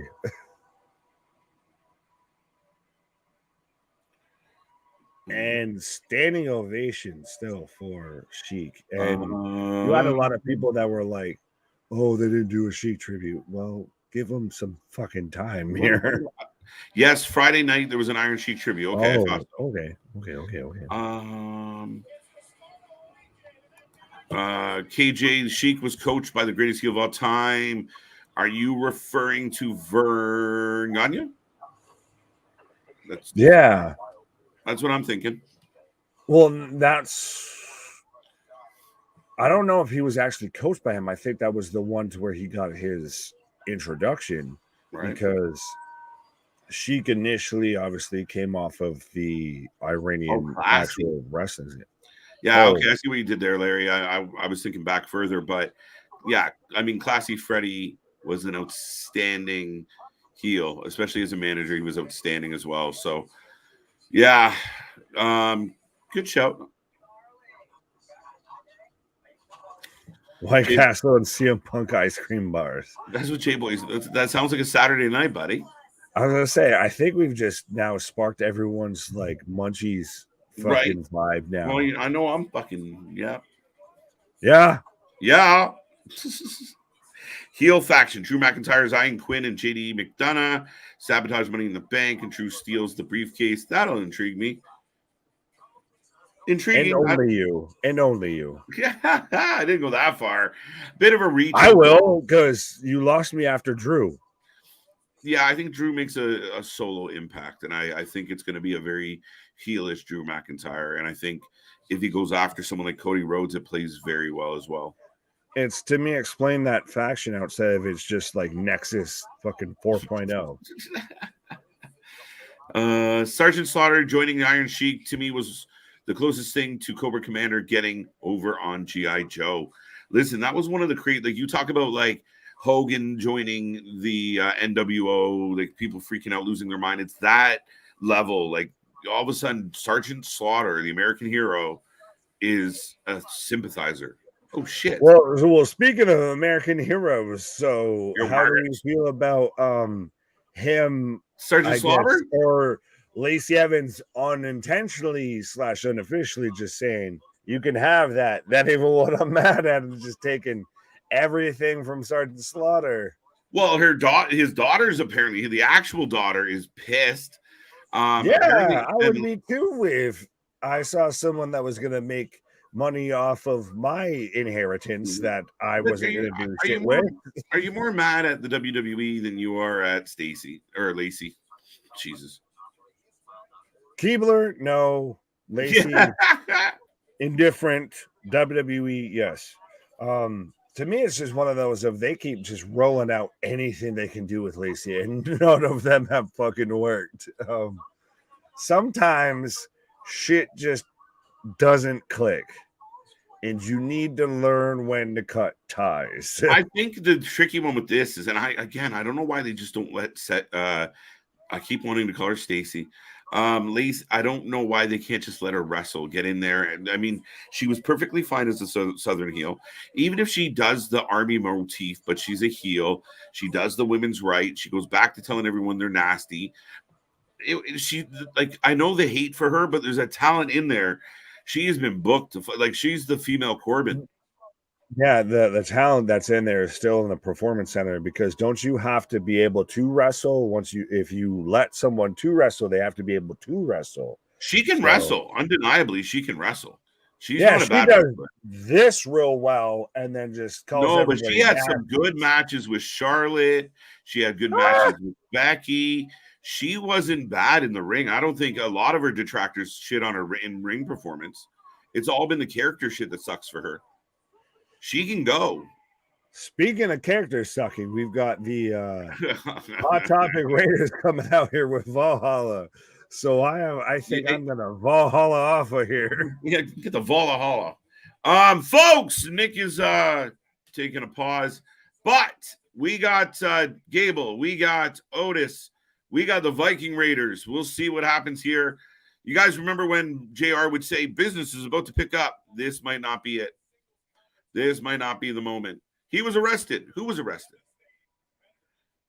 A fan threw a full can of beer and cut Slaughter. Yes. And, he was arrested. Yes. Oh, I mean, dude, you weren't lying. Like, it was a huge deal. I hope Vince gets Ilya Dragunov signing the Russian national anthem. Oh, singing the Russian national anthem like Nikolai Volkov. Well, I mean, it's been interesting because Ilya Dragunov has been rumored often about somehow being involved with Imperium. I know some people are like, oh, no, don't do that. However, to me, ultimately, it leads to the demise of Imperium and Ilya, or maybe not the whole demise, but Ilya taking on Gunther. Absolutely. I don't care what show it is. I don't care what pay-per-view it is. I say sign up. I say take my money all day long with those two coming together. So we'll see. I don't know if it's my favorite idea, but yeah, I don't know if we'll have them out there singing the Russian national anthem anytime soon. It was cool to see it again. I'm with you, Aaron. I liked it. Valhalla is here. Yes. The Viking Raiders. We will take. I'm taking I'll take sorry, it's Gable versus Eric. I'm gonna take Eric straight up. Will Valhalla be in action? I don't know. She hasn't wrestled much since she returned. She had a couple squash wins, but we haven't seen much out of her since. However, Maxine is welcome to the show. Viking Raiders. She's not even on the level of WWE. J-Boy, who? Valhalla or Lacey? Are we back at Lacey? I'm curious. Lacey Evans is one of Slaughter's Marauders. She could easily play Lady Jane in live action G.I. Joe. Yeah, I mean, you're not wrong, JV. And she can play it up. I mean, I think people draw the line. Like, I thought she could have played up like the G.I. Jane type. Oh, Valhalla goes after Maxine and gets chucked. And Maxine does the thank you. What the fuck? Chambers picking the Viking Raiders. Well, it's just one of them, and yeah, Gable wins 100%.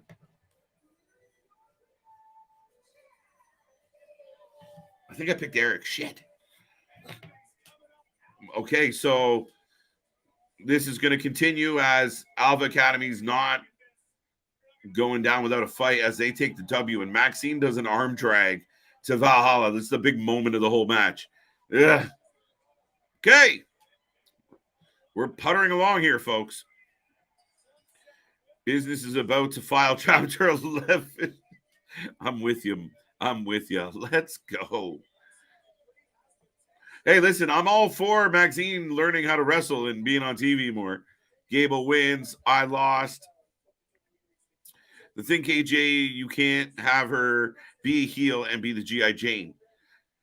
I think you can, though, JV. I mean, like we just talked about Slaughter. If you find the right angle to it, if she's the G.I. Jane, but she's got a shit attitude and looks down upon people, it's playable. I just don't know what you do with her at this point. Like I said, I feel like she's been gimmicked to death. But I'm getting a Rhea Ripley package. And it's amazing to watch.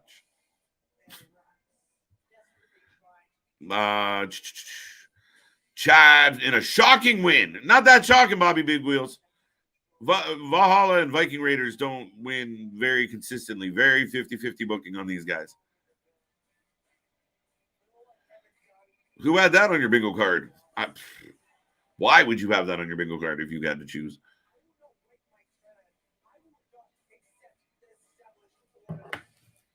This is really interesting. What do you guys think about this?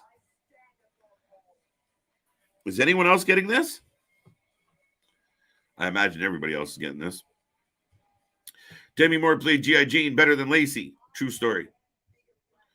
Heavy mechanics. Dom is scared of Edge and Cody. Fair enough. I mean, scared, I think he plays scared of everybody, Colton. I think that's kind of his way of going about business is Finn is talking to JD and they're wearing very similar shirts. If you guys want to surmise, but look, JD, look. Uh-oh.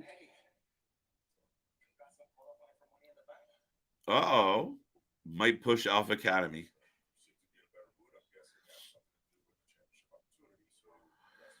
Might push Alpha Academy. I heard Gable might be in for a push. So we'll see. Right now, Damian Priest and Finn not getting along very well.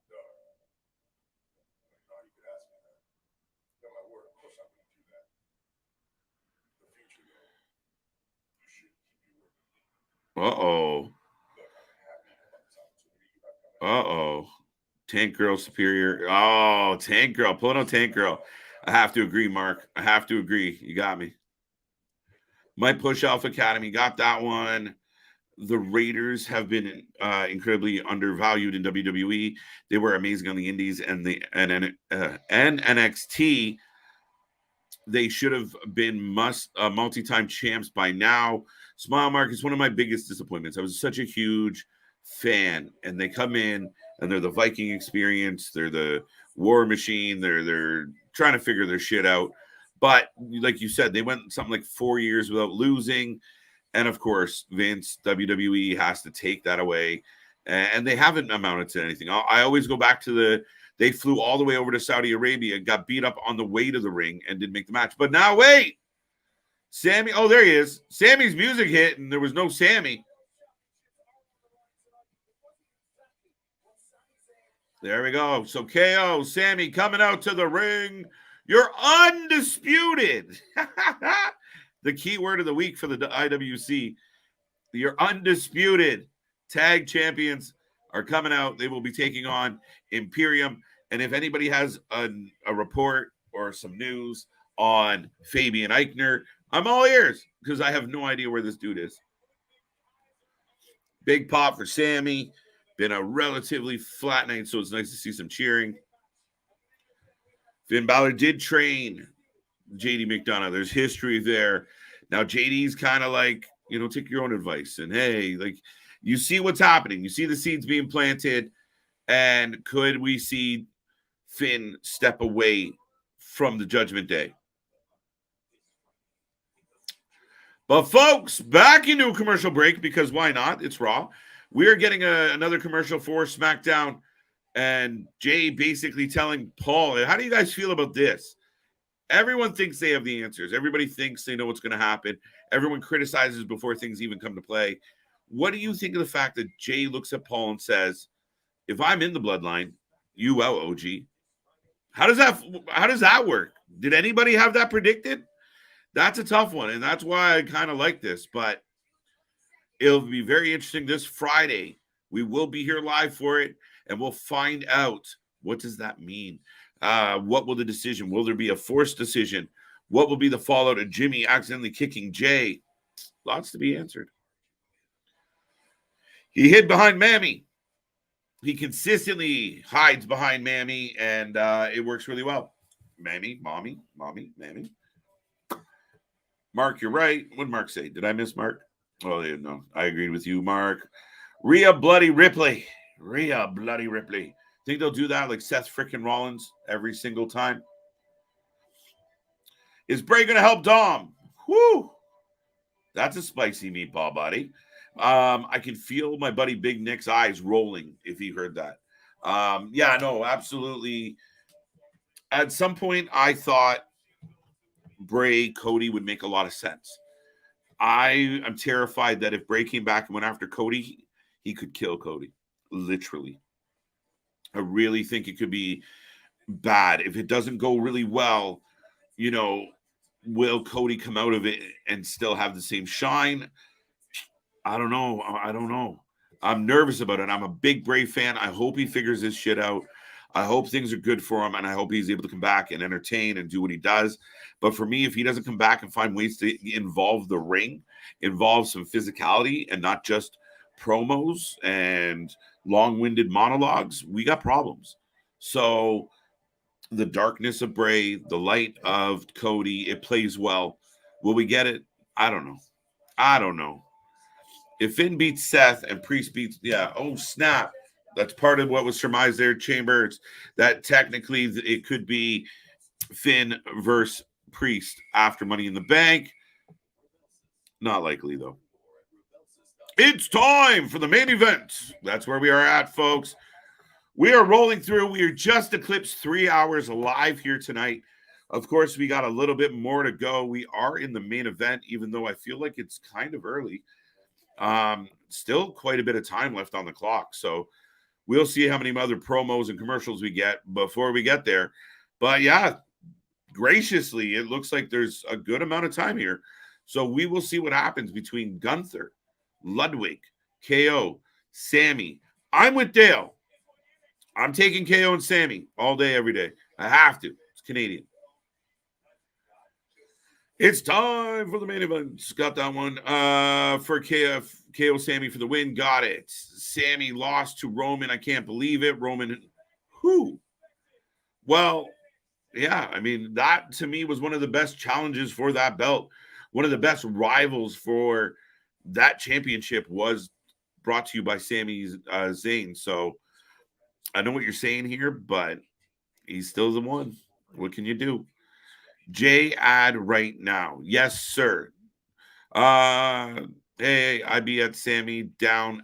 Not sure where we're going with that, Colton. This crowd is bored or they are boring. Listen, I said it earlier, guys, and I can't go back on my word. I don't want to be, I don't want to talk out of both sides of my mouth. I said, and I have said several times, you can't blame the crowd for being flat. You got to give the crowd a reason to be up and moving and into shit. And I feel like a lot of this show, they got the appropriate response. There wasn't a whole lot to jump up and go, oh my God. This feels like a show that is several weeks away from a pay-per-view and in no rush to get things going. We're angling some shit, but it's July 1st. We got a couple more weeks. So this kind of feels like a bit of a filler episode. Brutal? No. Terrible? No. Great? Definitely not. Sami lost. Remember, he's from Montreal. Larry, I know. It was a big deal when he came to this side of the border. Then the Montreal crowd, I mean, it's got to be one of the biggest pops of the year so far. I be at SmackDown. Okay. Right on. Jobson Raw is undefeated. Okay. The average wrestling fan has a short attention span. They need to be always entertained. Yeah, I mean, to a point. And I get that. I mean, more and more, the attention span of everybody, not just wrestling fans, have diminished to that of a fish. But Seth is cutting a badass backstage promo. But I don't know why he's doing it, being that we just had it. We've already heard him talk. Why are we doing more talking from him? Yes. And I believe they touched on that when they were showing where Punk was at on Friday. Last Friday for the 1000th anniversary. Logan Paul returns next week. Ladies and gentlemen, Logan Paul shall return to Monday Night Raw next week. Thumbs up, thumbs down. We get Logan Paul back in the building. Does he find a way into this ladder match? I'm telling you, he makes his way into that Money in the Bank ladder match. He's winning it. KO and Sami retain. Kaomi for the win. I like it, Larry.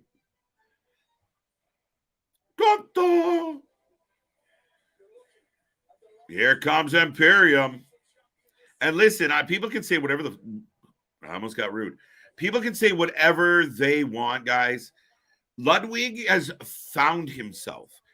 It's not always do you see a person come up to the main roster and find even more. Like, I feel like we're getting a better Ludwig now than we were getting in NXT. Maybe I'm wrong, but I feel like this guy has just found a new level of confidence. It feels like he belongs. His whole coat trick is cute. No, I think it's been outstanding for him. Wait. Okay, we're getting a replay because there's Eichner. So they're reminding us that Imperium beat up Riddle. So we all understand why, right? We got a better pop in their hometown, Bad Bunny or Sami Zayn. It was so close. I don't know, so hard to say. I feel like that Bad Bunny entrance where the whole crowd was singing was just nuts, but maybe that's just recency bias. It's neck and neck, Damien, honestly. I'd almost have to check out, like, Montreal was epic. My natural inclination was maybe Montreal, but that could be my northern bias. But neck and neck, guys. We got the spotlights. KO Sami for the win. I liked Seth Rollins better when he looked like a trash panda. Why? So we're getting the introductions. Logan Paul returning. Yes, sir. AKA Logan Paul will be in the Money in the Bank. Boston, I got the feeling. I got that feeling. Larry not feeling it at all, but come on, Larry. Thumbs down. Nobody feeling my love for Logan Paul. KO and Sami with the belts above their head. Most wrestling fans have been overexposed. Everything has been done before. Hard to make a crowd pop when they've seen it before. It is kind of valid, but it's your job to figure out how to combat that. And I do think you see it at times, right? Like, so we get kind of a flat, straightforward night. Decent matches, not great. But people will get off tonight and they will review Raw and say, well, we didn't get this and we didn't get that. We didn't get this. But to your point, Smile Mark, every show can't be a 5-star burner. Every show can't have 3 or 4 or 5-star matches. And that's from either company. I think too often when you review things and when you critique things in a microscope and you look very finite and right down the middle and you're not looking at anything through context, it's very easy to find the flaws. It's very easy to criticize the product of either company. I think there's an opportunity to, like, again, tonight wasn't the best. It's not going to get a high rating from me. But we got Sami KO, we got Gunther, we got Imperium. Let's see how this goes.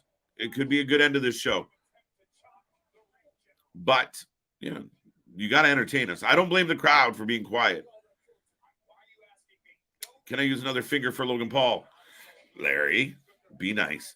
We got Prime Boys. We got Prime Boy. All right. KO Sami. All right. I will be at Raw in Buffalo in 4 weeks. Trust me. I will be hyped. Aaron, that's awesome. Remember, if you bring a Wrasslin for Life sign and prove it to us, we will send you a t-shirt. It's a true story. Sami Zayn up and over, taking out Gunther. And we're going to another commercial break, folks.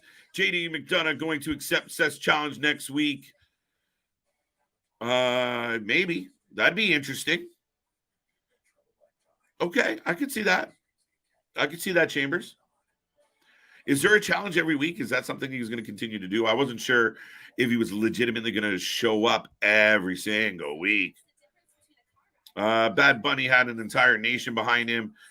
He's a living idol. Sami is big, but not as big as Bunny level. Mark, but the question was about the pop in the building, right? So, yeah, I can't argue with the level of star that Bad Bunny is. But as far as in the building, those particular nights, who had the bigger pop, right? It was neck and neck. But that opening, he walks out and the crowd starts singing. That was one of my favorite moments in a long time in wrestling. In Puerto Rico, as soon as the beat dropped, the crowd went nuts. Yeah, JV, you're not wrong. Thumbs up for Logan Paul. I'm with you, Damien. Guys, Logan Paul's good for business. He brings eyes. He brings attention. He causes problems. He's a natural heel when they let him be a heel. If they try and make him a babyface, it's stupid. So, yeah, I'm all for it. Let's do it. Paul who? Paul Heyman. Sonic Boom, are you here? Riddle obviously cost them. Yeah, I mean, that's where this is kind of going to go. I think that's going to conclude a very flat night, unfortunately. But we'll see, guys. I'm optimistic that the next 10 minutes or so should be at minimum somewhat entertaining. Riddle makes the save. KO and Sami win. I'm good with that. Does Eichner show up? There's the question of the night. Is Roman going to defend the title on SmackDown ever? No. Probably not.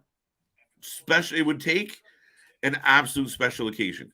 Some milestone episode, some holiday thing, something.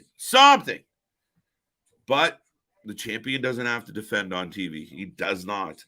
And that's been the trickiest thing about all this. I pushed for a long time. That's kind of how I wanted this to play out, was one dominant champion, that you didn't see the champion all the time. So you didn't get sick of people so often. But so yeah, I don't think you see Roman defend on SmackDown for quite a while.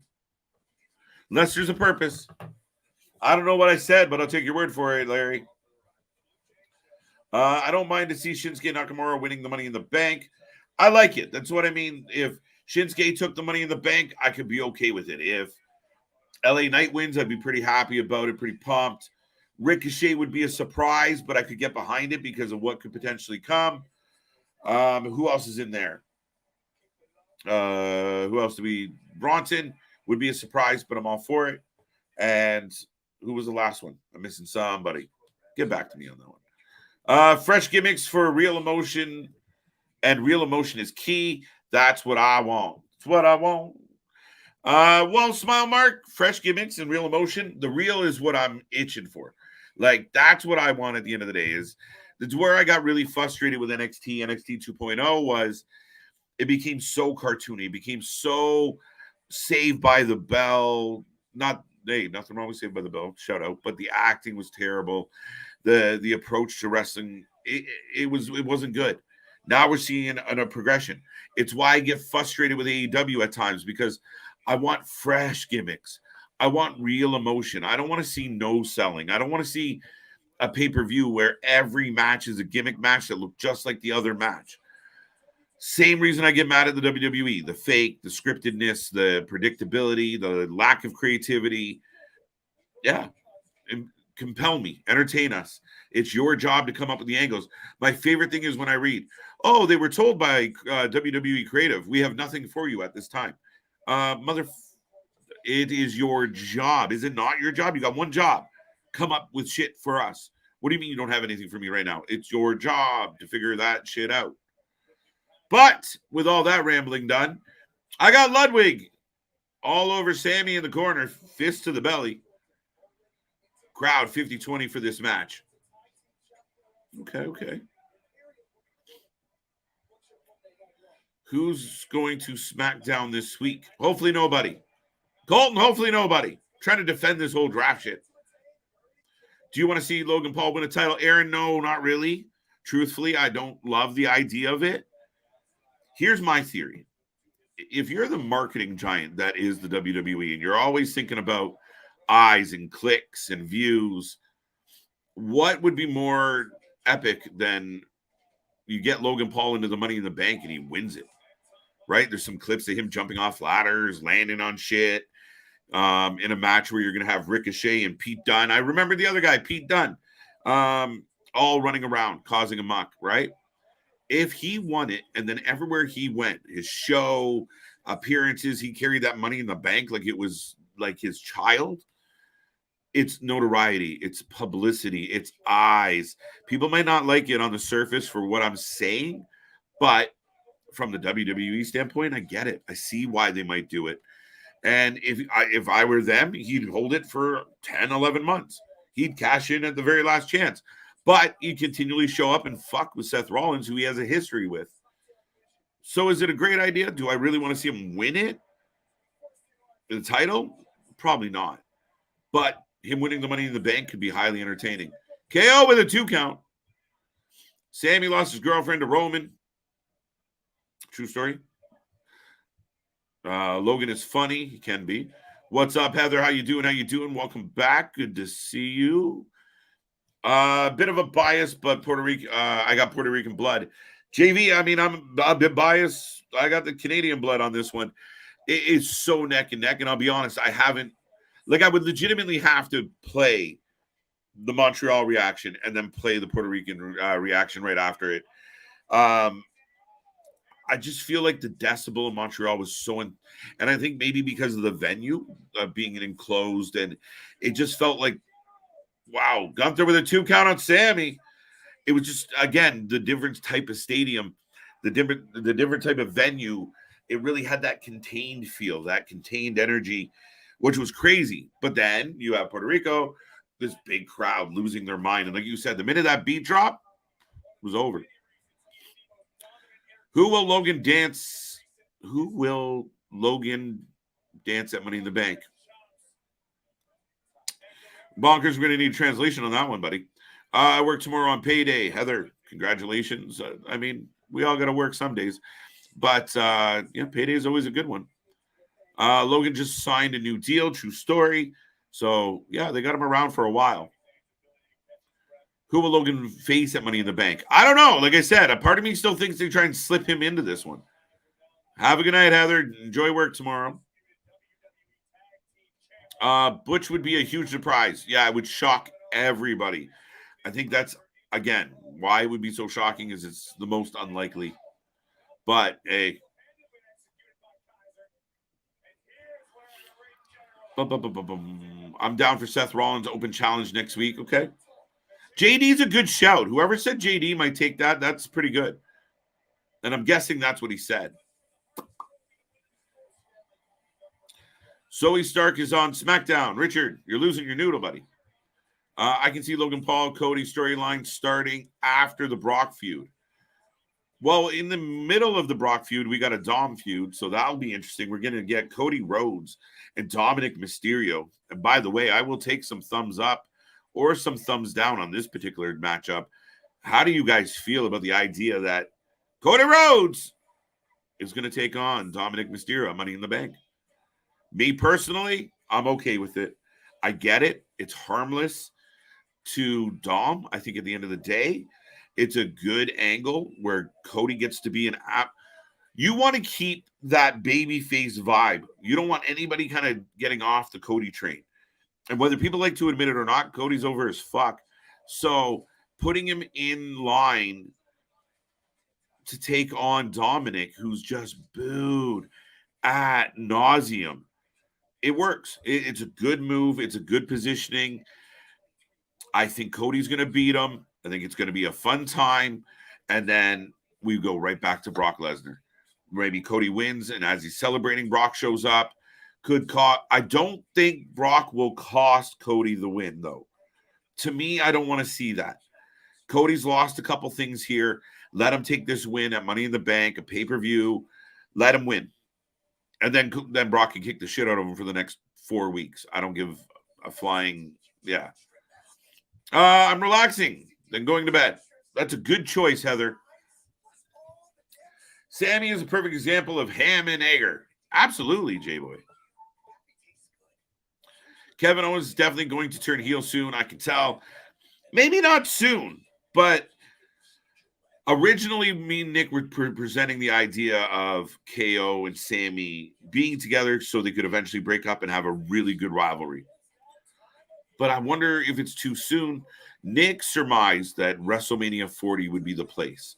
At the time, I thought it was too far away, but I think if you can carry them as a reliable tag team for a little while here, I think then you have an opportunity to turn as you turn the calendar and make that transition. I don't know about soon. I hope it's not too soon. Same Sami stuff. You might have to elaborate on that. Motor City Machine Guns kick off Impact on Thursday night, as they should, Damien. Folks, another show that takes a lot of crap, takes a lot of heat from people. I hear people say all the time, I don't watch it, it's shit. Well, how do you know it's shit if you don't watch it? Their week-to-week show can be a little wonky, has some stuff that's not great, but every once in a while, they catch you with a really memorable match. One of my favorite matches of 2023 was an X Division match. Monsters Ball, Trey Miguel, Crazy Steve tore it down. But to the shock of many in the wrestling world, Alex Shelley is the new Impact World Champion. Chris Sabin also won the X Division Championship. So it's the summer of Motor City Machine Guns. As our friend Luna Havoc said to me earlier today, oh, powerbomb off the buckle. We're back from commercial, folks. Wise Man is looking for more bloodline that looks like Sami. I don't think so. Yeah, I cannot believe the turn of events for Impact. But be here Thursday. Myself, Luna Havoc. We're going to talk all about Impact, talk about Chris Sabin, talk about the rivalry that he had with Macklin, the fact that he won it. Is it over with Macklin? And Chris Sabin's got his own gold. And keep in mind, they're not long removed from a tag title run either. They've had a really good 2023. Wow! KO, huge clothesline on Gunther. Up. and down. KO putting on a clinic. Logan Paul and Ricochet are going to be go on the ladders. I'm gonna jump on with the clothesline and the midair like I did at the War Room, but on ladders right now. Oh, I know what you mean. As far as War Games, I expect big spots from all of these guys. KO going to the top. Seth, yeah. Caught that just a touch earlier, Aaron. A big 2 count on Gunther. Good match. I'm a Cody fan. Good choice. Cody's all right. Got to get the way next week, then maybe even Ciampa. See, I don't want the way. I want DIY, but I don't want the way. I don't like the way. It's the wrong way. It's a terrible way. What's up, Jake? How you doing? I hope you're doing well. Thumbs up from Aaron. Stardust wins. Go Stardust. Cody, Dom, too soon. I don't think too soon because this match means nothing really. It's just a grudge match. It's just two guys that are pissed off at each other. So it's not like it's a title match. I mean, it sets up the future maybe. Cody eventually might have a belt. And if that's the case, if he truly does have a belt, he'll be on the other show. So at least it will set up Dominic going after Seth at some point. He's already kind of fought a main event caliber guy. Exploder into the corner. There goes Ludwig. I don't know. I mean, too soon? I don't think so, guys. I feel like we can't win, right? Too long, too soon. Gunther chops the pole. Pause. Stardust wins. Got that one. I'm fine with it. Keep Cody away from the ladder match. 100%. That's exactly what it is. And also keep him wrestling. No better heel than Dom to put him in the major. Yeah, you risk putting him in there with, wow, Sami takes a kick in the face. Gunther coming back in. But yeah, you put him in there with someone semi-decent, and maybe the crowd does start to get a little booey towards Cody. But unanimously, people, oh, Kaiser, but wow, Ludwig went down hard on the tope. Oh, 2. I thought he did it. Clothesline from hell. So I'm pretty sure Ludwig caught his feet on the ropes, guys. What's up, big dog?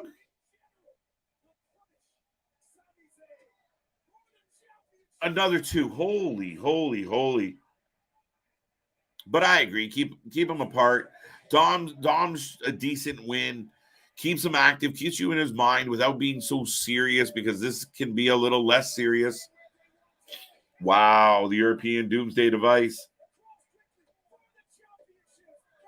Oh, KO pushes Gunther into Ludwig. Breaks the count. 3 near falls. Sami Zayn is taking a beating tonight. I think that's fair. The European Doomsday. I want to see Seth Rollins versus Johnny Gargano in Ohio on Monday Night Raw. Damian. I don't think it would be bad. Gunther KO swinging. I would have waited Dom eliminate Cody from the next Royal Rumble and not advance. Cody's going to win the next Royal Rumble, though. Here comes Riddle. We knew it. Boo. What? European uppercut, Doomsday Device. Yeah, fair enough. I said it less words. Gunther just took out Riddle. Eats a DDT on the ramp, though. And somebody cursed.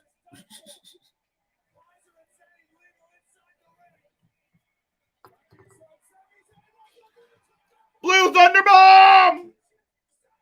Holy fucking shit. Excuse my language. Sami won with a Blue Thunder Bomb. When was the last time that happened? That's an automatic 2 count kick out. And still a little bit of a shitty angle for Gunther and Riddle. We kind of knew it was coming. Again, a bit of a good, not whatever. But the match was outstanding.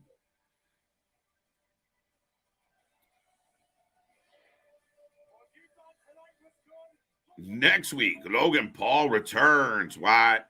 The Riddler, Roman, and MJF. Interesting. Damn, this match is great. Great match. Banger. That was a banger. I agree, folks. I agree. Open challenge by the champ. I'm digging this, guys. I'm okay with it. Seth is putting this belt on his back and he's getting it up. He's not messing around. But Imperium, I really hope we don't get much more of Imperium and Sami and KO, to be 100% honest with everybody. I'm over it. I'm good. They've had some battles. I can get away from this pairing right now. So close. Rikishi pump. Come on, Sami. Kaiser rolled Sami. That was a hell of a match. Hell of a main event, at least. Can't wait. I'm going to mail Seth a postcard announcing my acceptance to his open challenge. Money, get on it, buddy. We'll all be here cheering for you, big guy.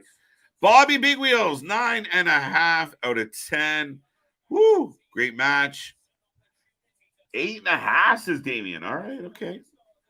We will. If you're watching right now, we take a rating out of 10 for all the shows. What do you think? What is on your mind? What is your rating out of 10? How did you feel about the show tonight, guys? I want to know. I have some mixed feelings about this one. 8 out of 10, 0 out of 10, no Trish. See money, valid argument. Not worth a 0, though. 4 out of 10 from Dale. 7, a wide range. Now, listen, I'm going to fall somewhere in between that particular rating between you guys. But see you tomorrow, Bobby. See you tomorrow for NXT. It's going to be a fun one. Seth Rollins will be involved. But tonight's a tough one. KJ, in your opinion, has the Senton Splash lost its wow factor? We saw Wardlow use splash of a 20-foot ladder onto a table and batted the eye. Yet, when Hardy does it, it's must-see, 7 out of 10. JV, no. I mean, it's still pretty cool when Wardlow does it. Is it losing its luster? No, because I really don't think. Yeah, I don't think that. I think Jeff Hardy's done it so much it might dissolve his. But I still would argue that when Wardlow did it, everybody said, "Holy shit!" It was just the spot was so slow and a little contrived that it took the. If you're gonna do it, you got to do it right. Like when you got referees holding the ladder, and that's where it gets convoluted, and you kind of lose the plot. You kind of lose the point. So. Yeah, I don't necessarily know if that's a fair comparable.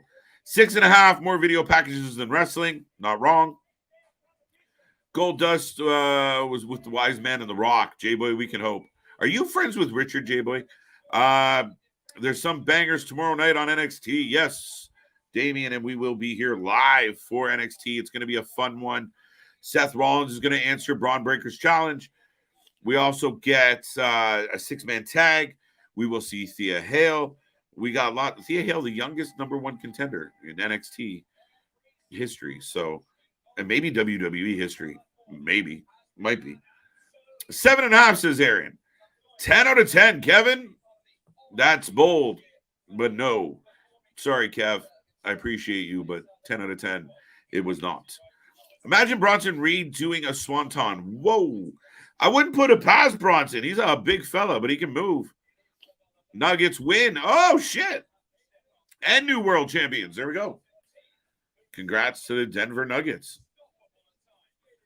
7 out of 10. Listen, I'm going to go 5.5 on tonight's show. That's a lie. I'll go 6.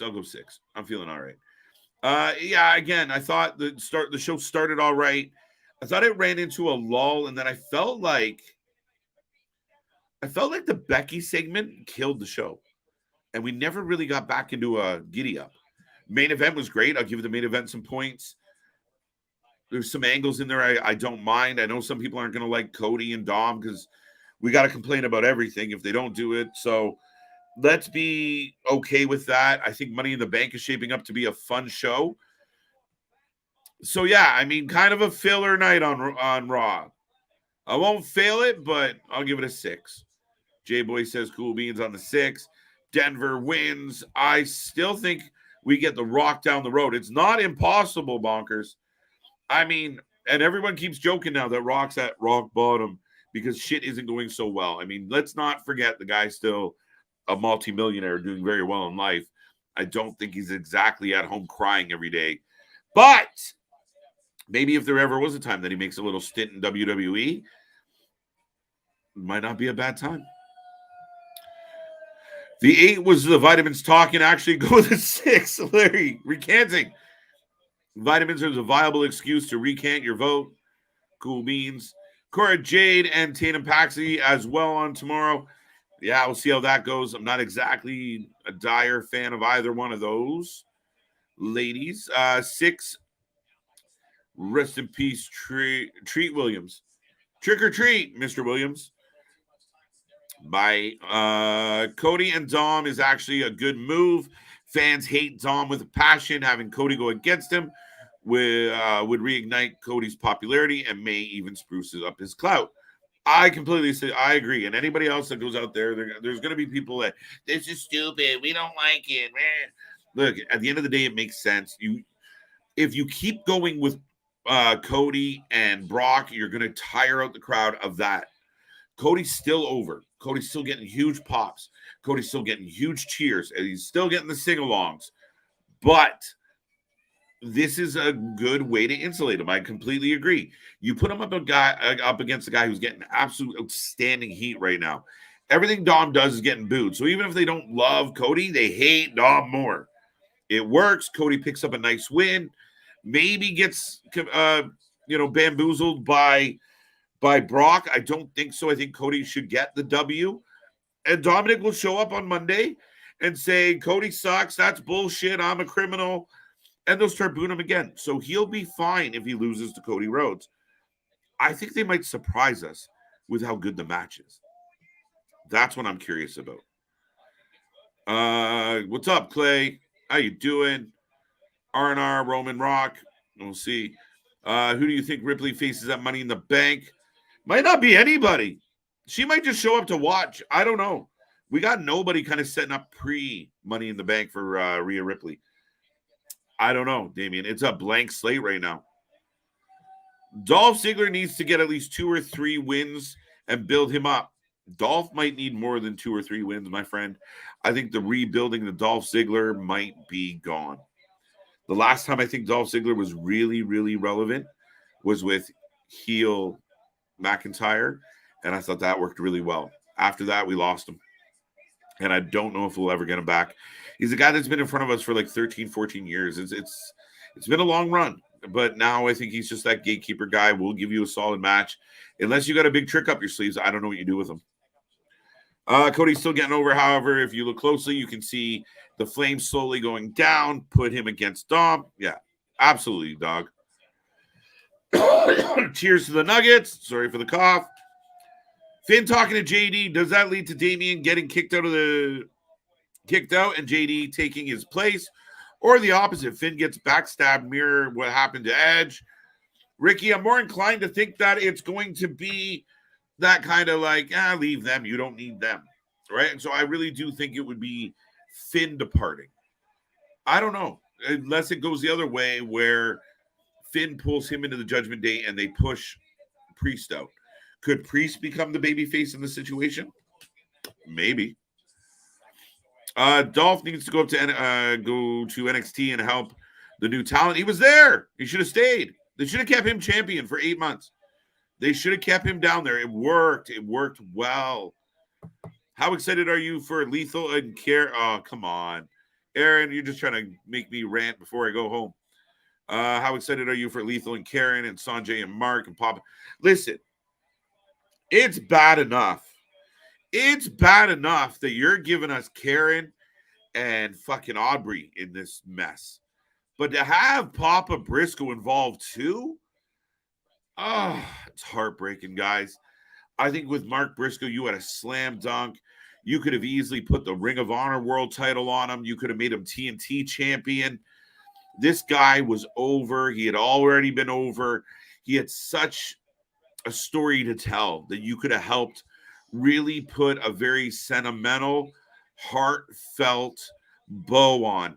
And instead, you got him fucking around with TNA 2009. It is one of my biggest disappointments in AEW.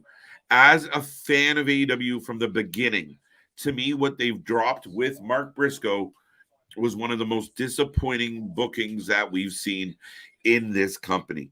Like I said, this guy was a slam fucking dunk for a title and a really nice moment, a really good, compelling story. And they fucked it up. And I'm disappointed. I'm pissed off. I'm mad that FTR was involved in it. I'm happy that they're going over to hang out with Punk. We'll see how that turns out. But that's a long-winded answer. Ziggler and Rude were good. Yeah, the Dirty Dogs weren't bad, but they were kind of like the tag team equivalent of Dolph Ziggler. I want to see Rude come back and be glorious. WWE needs a plus-size champion lady. Why? Why, J-Boy?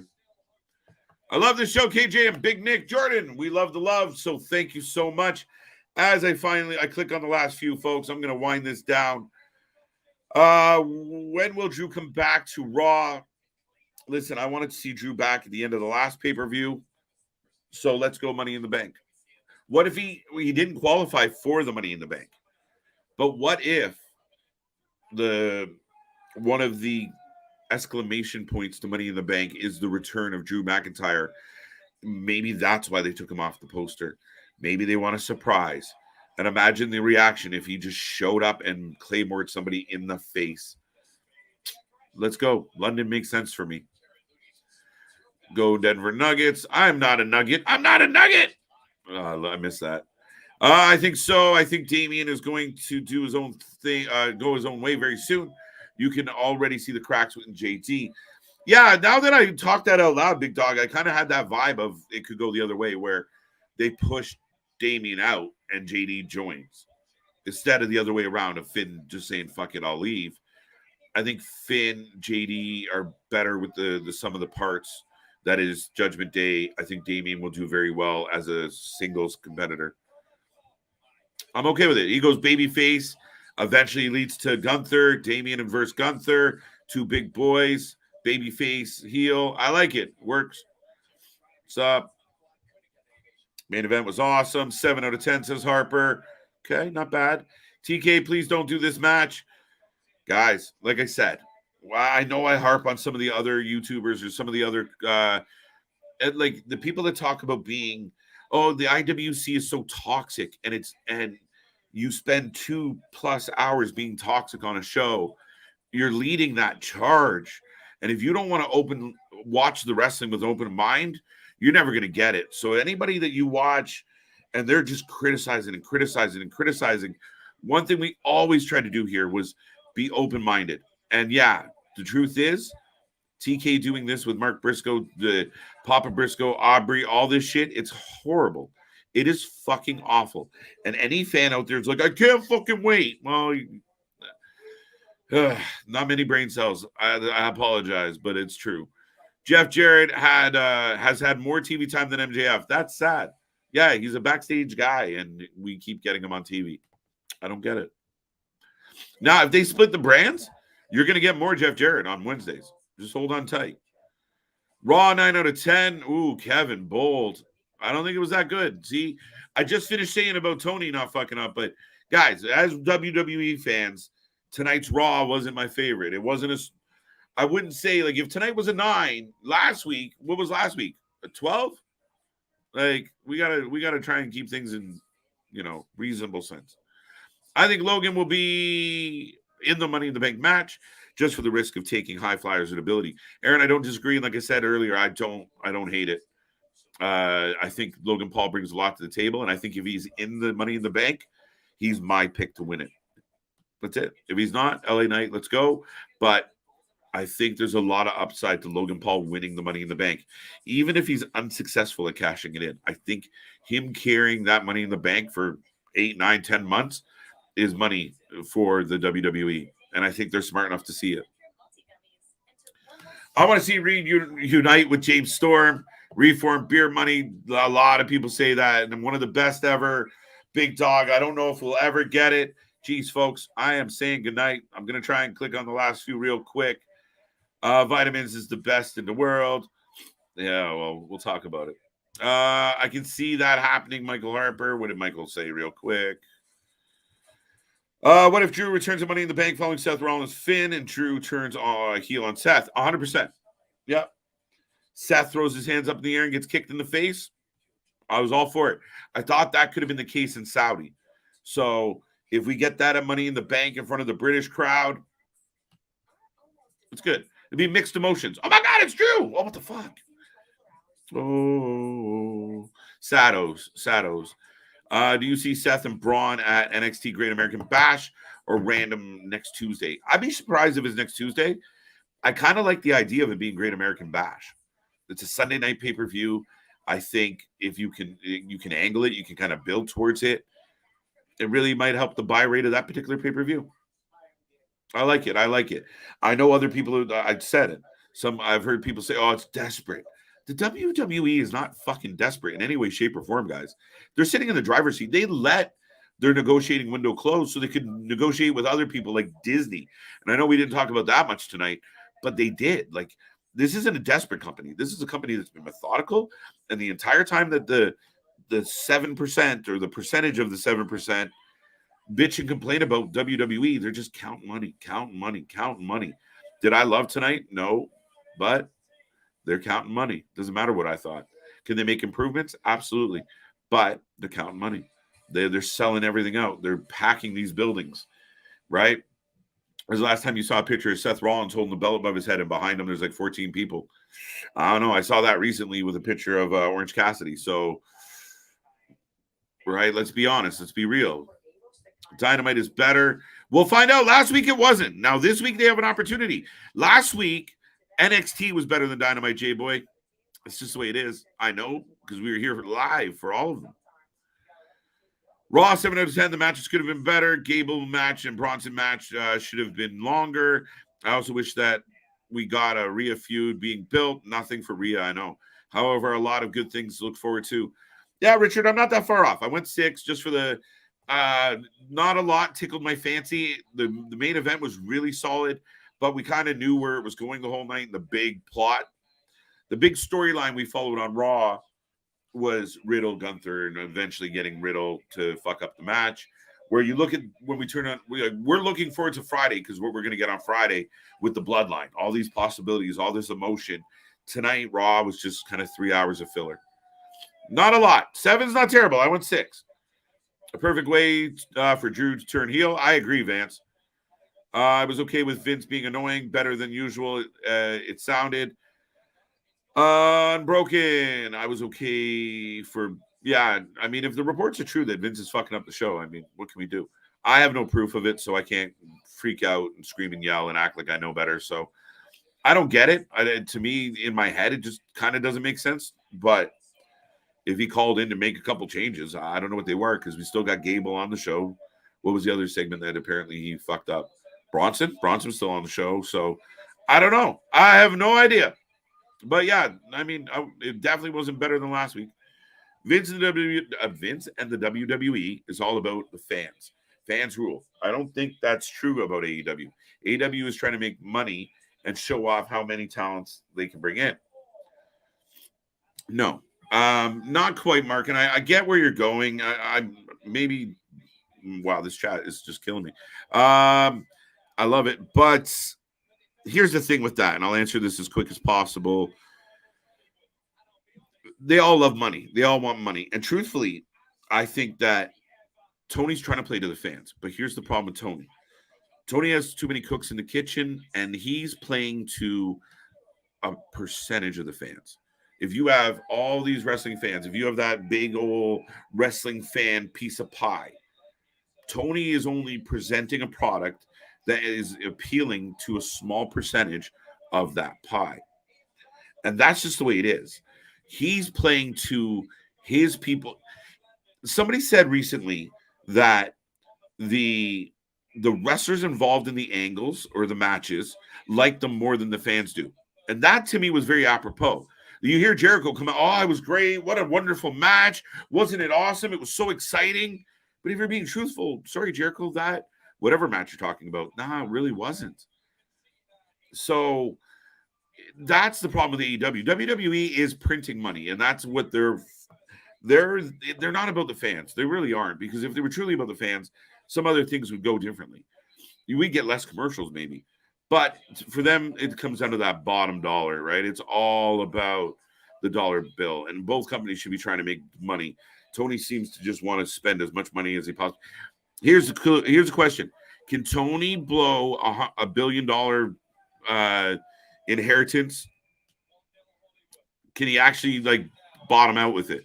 Can he get rid of every penny like it was some type of contest? Did you stop in on Con Man 176 tonight?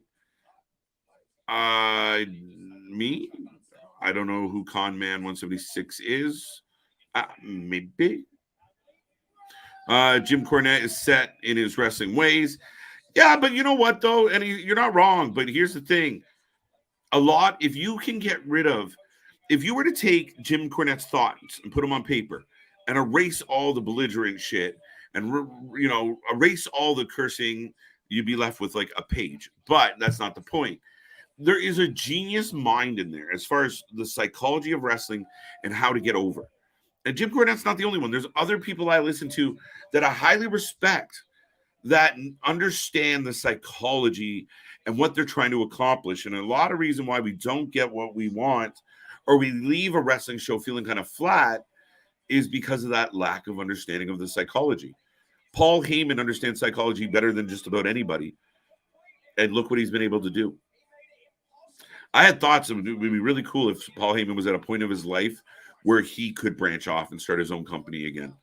I've made enough money. I have enough. I can get investors. I'm going to relaunch my, can't do ECW. WWE owns them, but I'm sure he could think of something.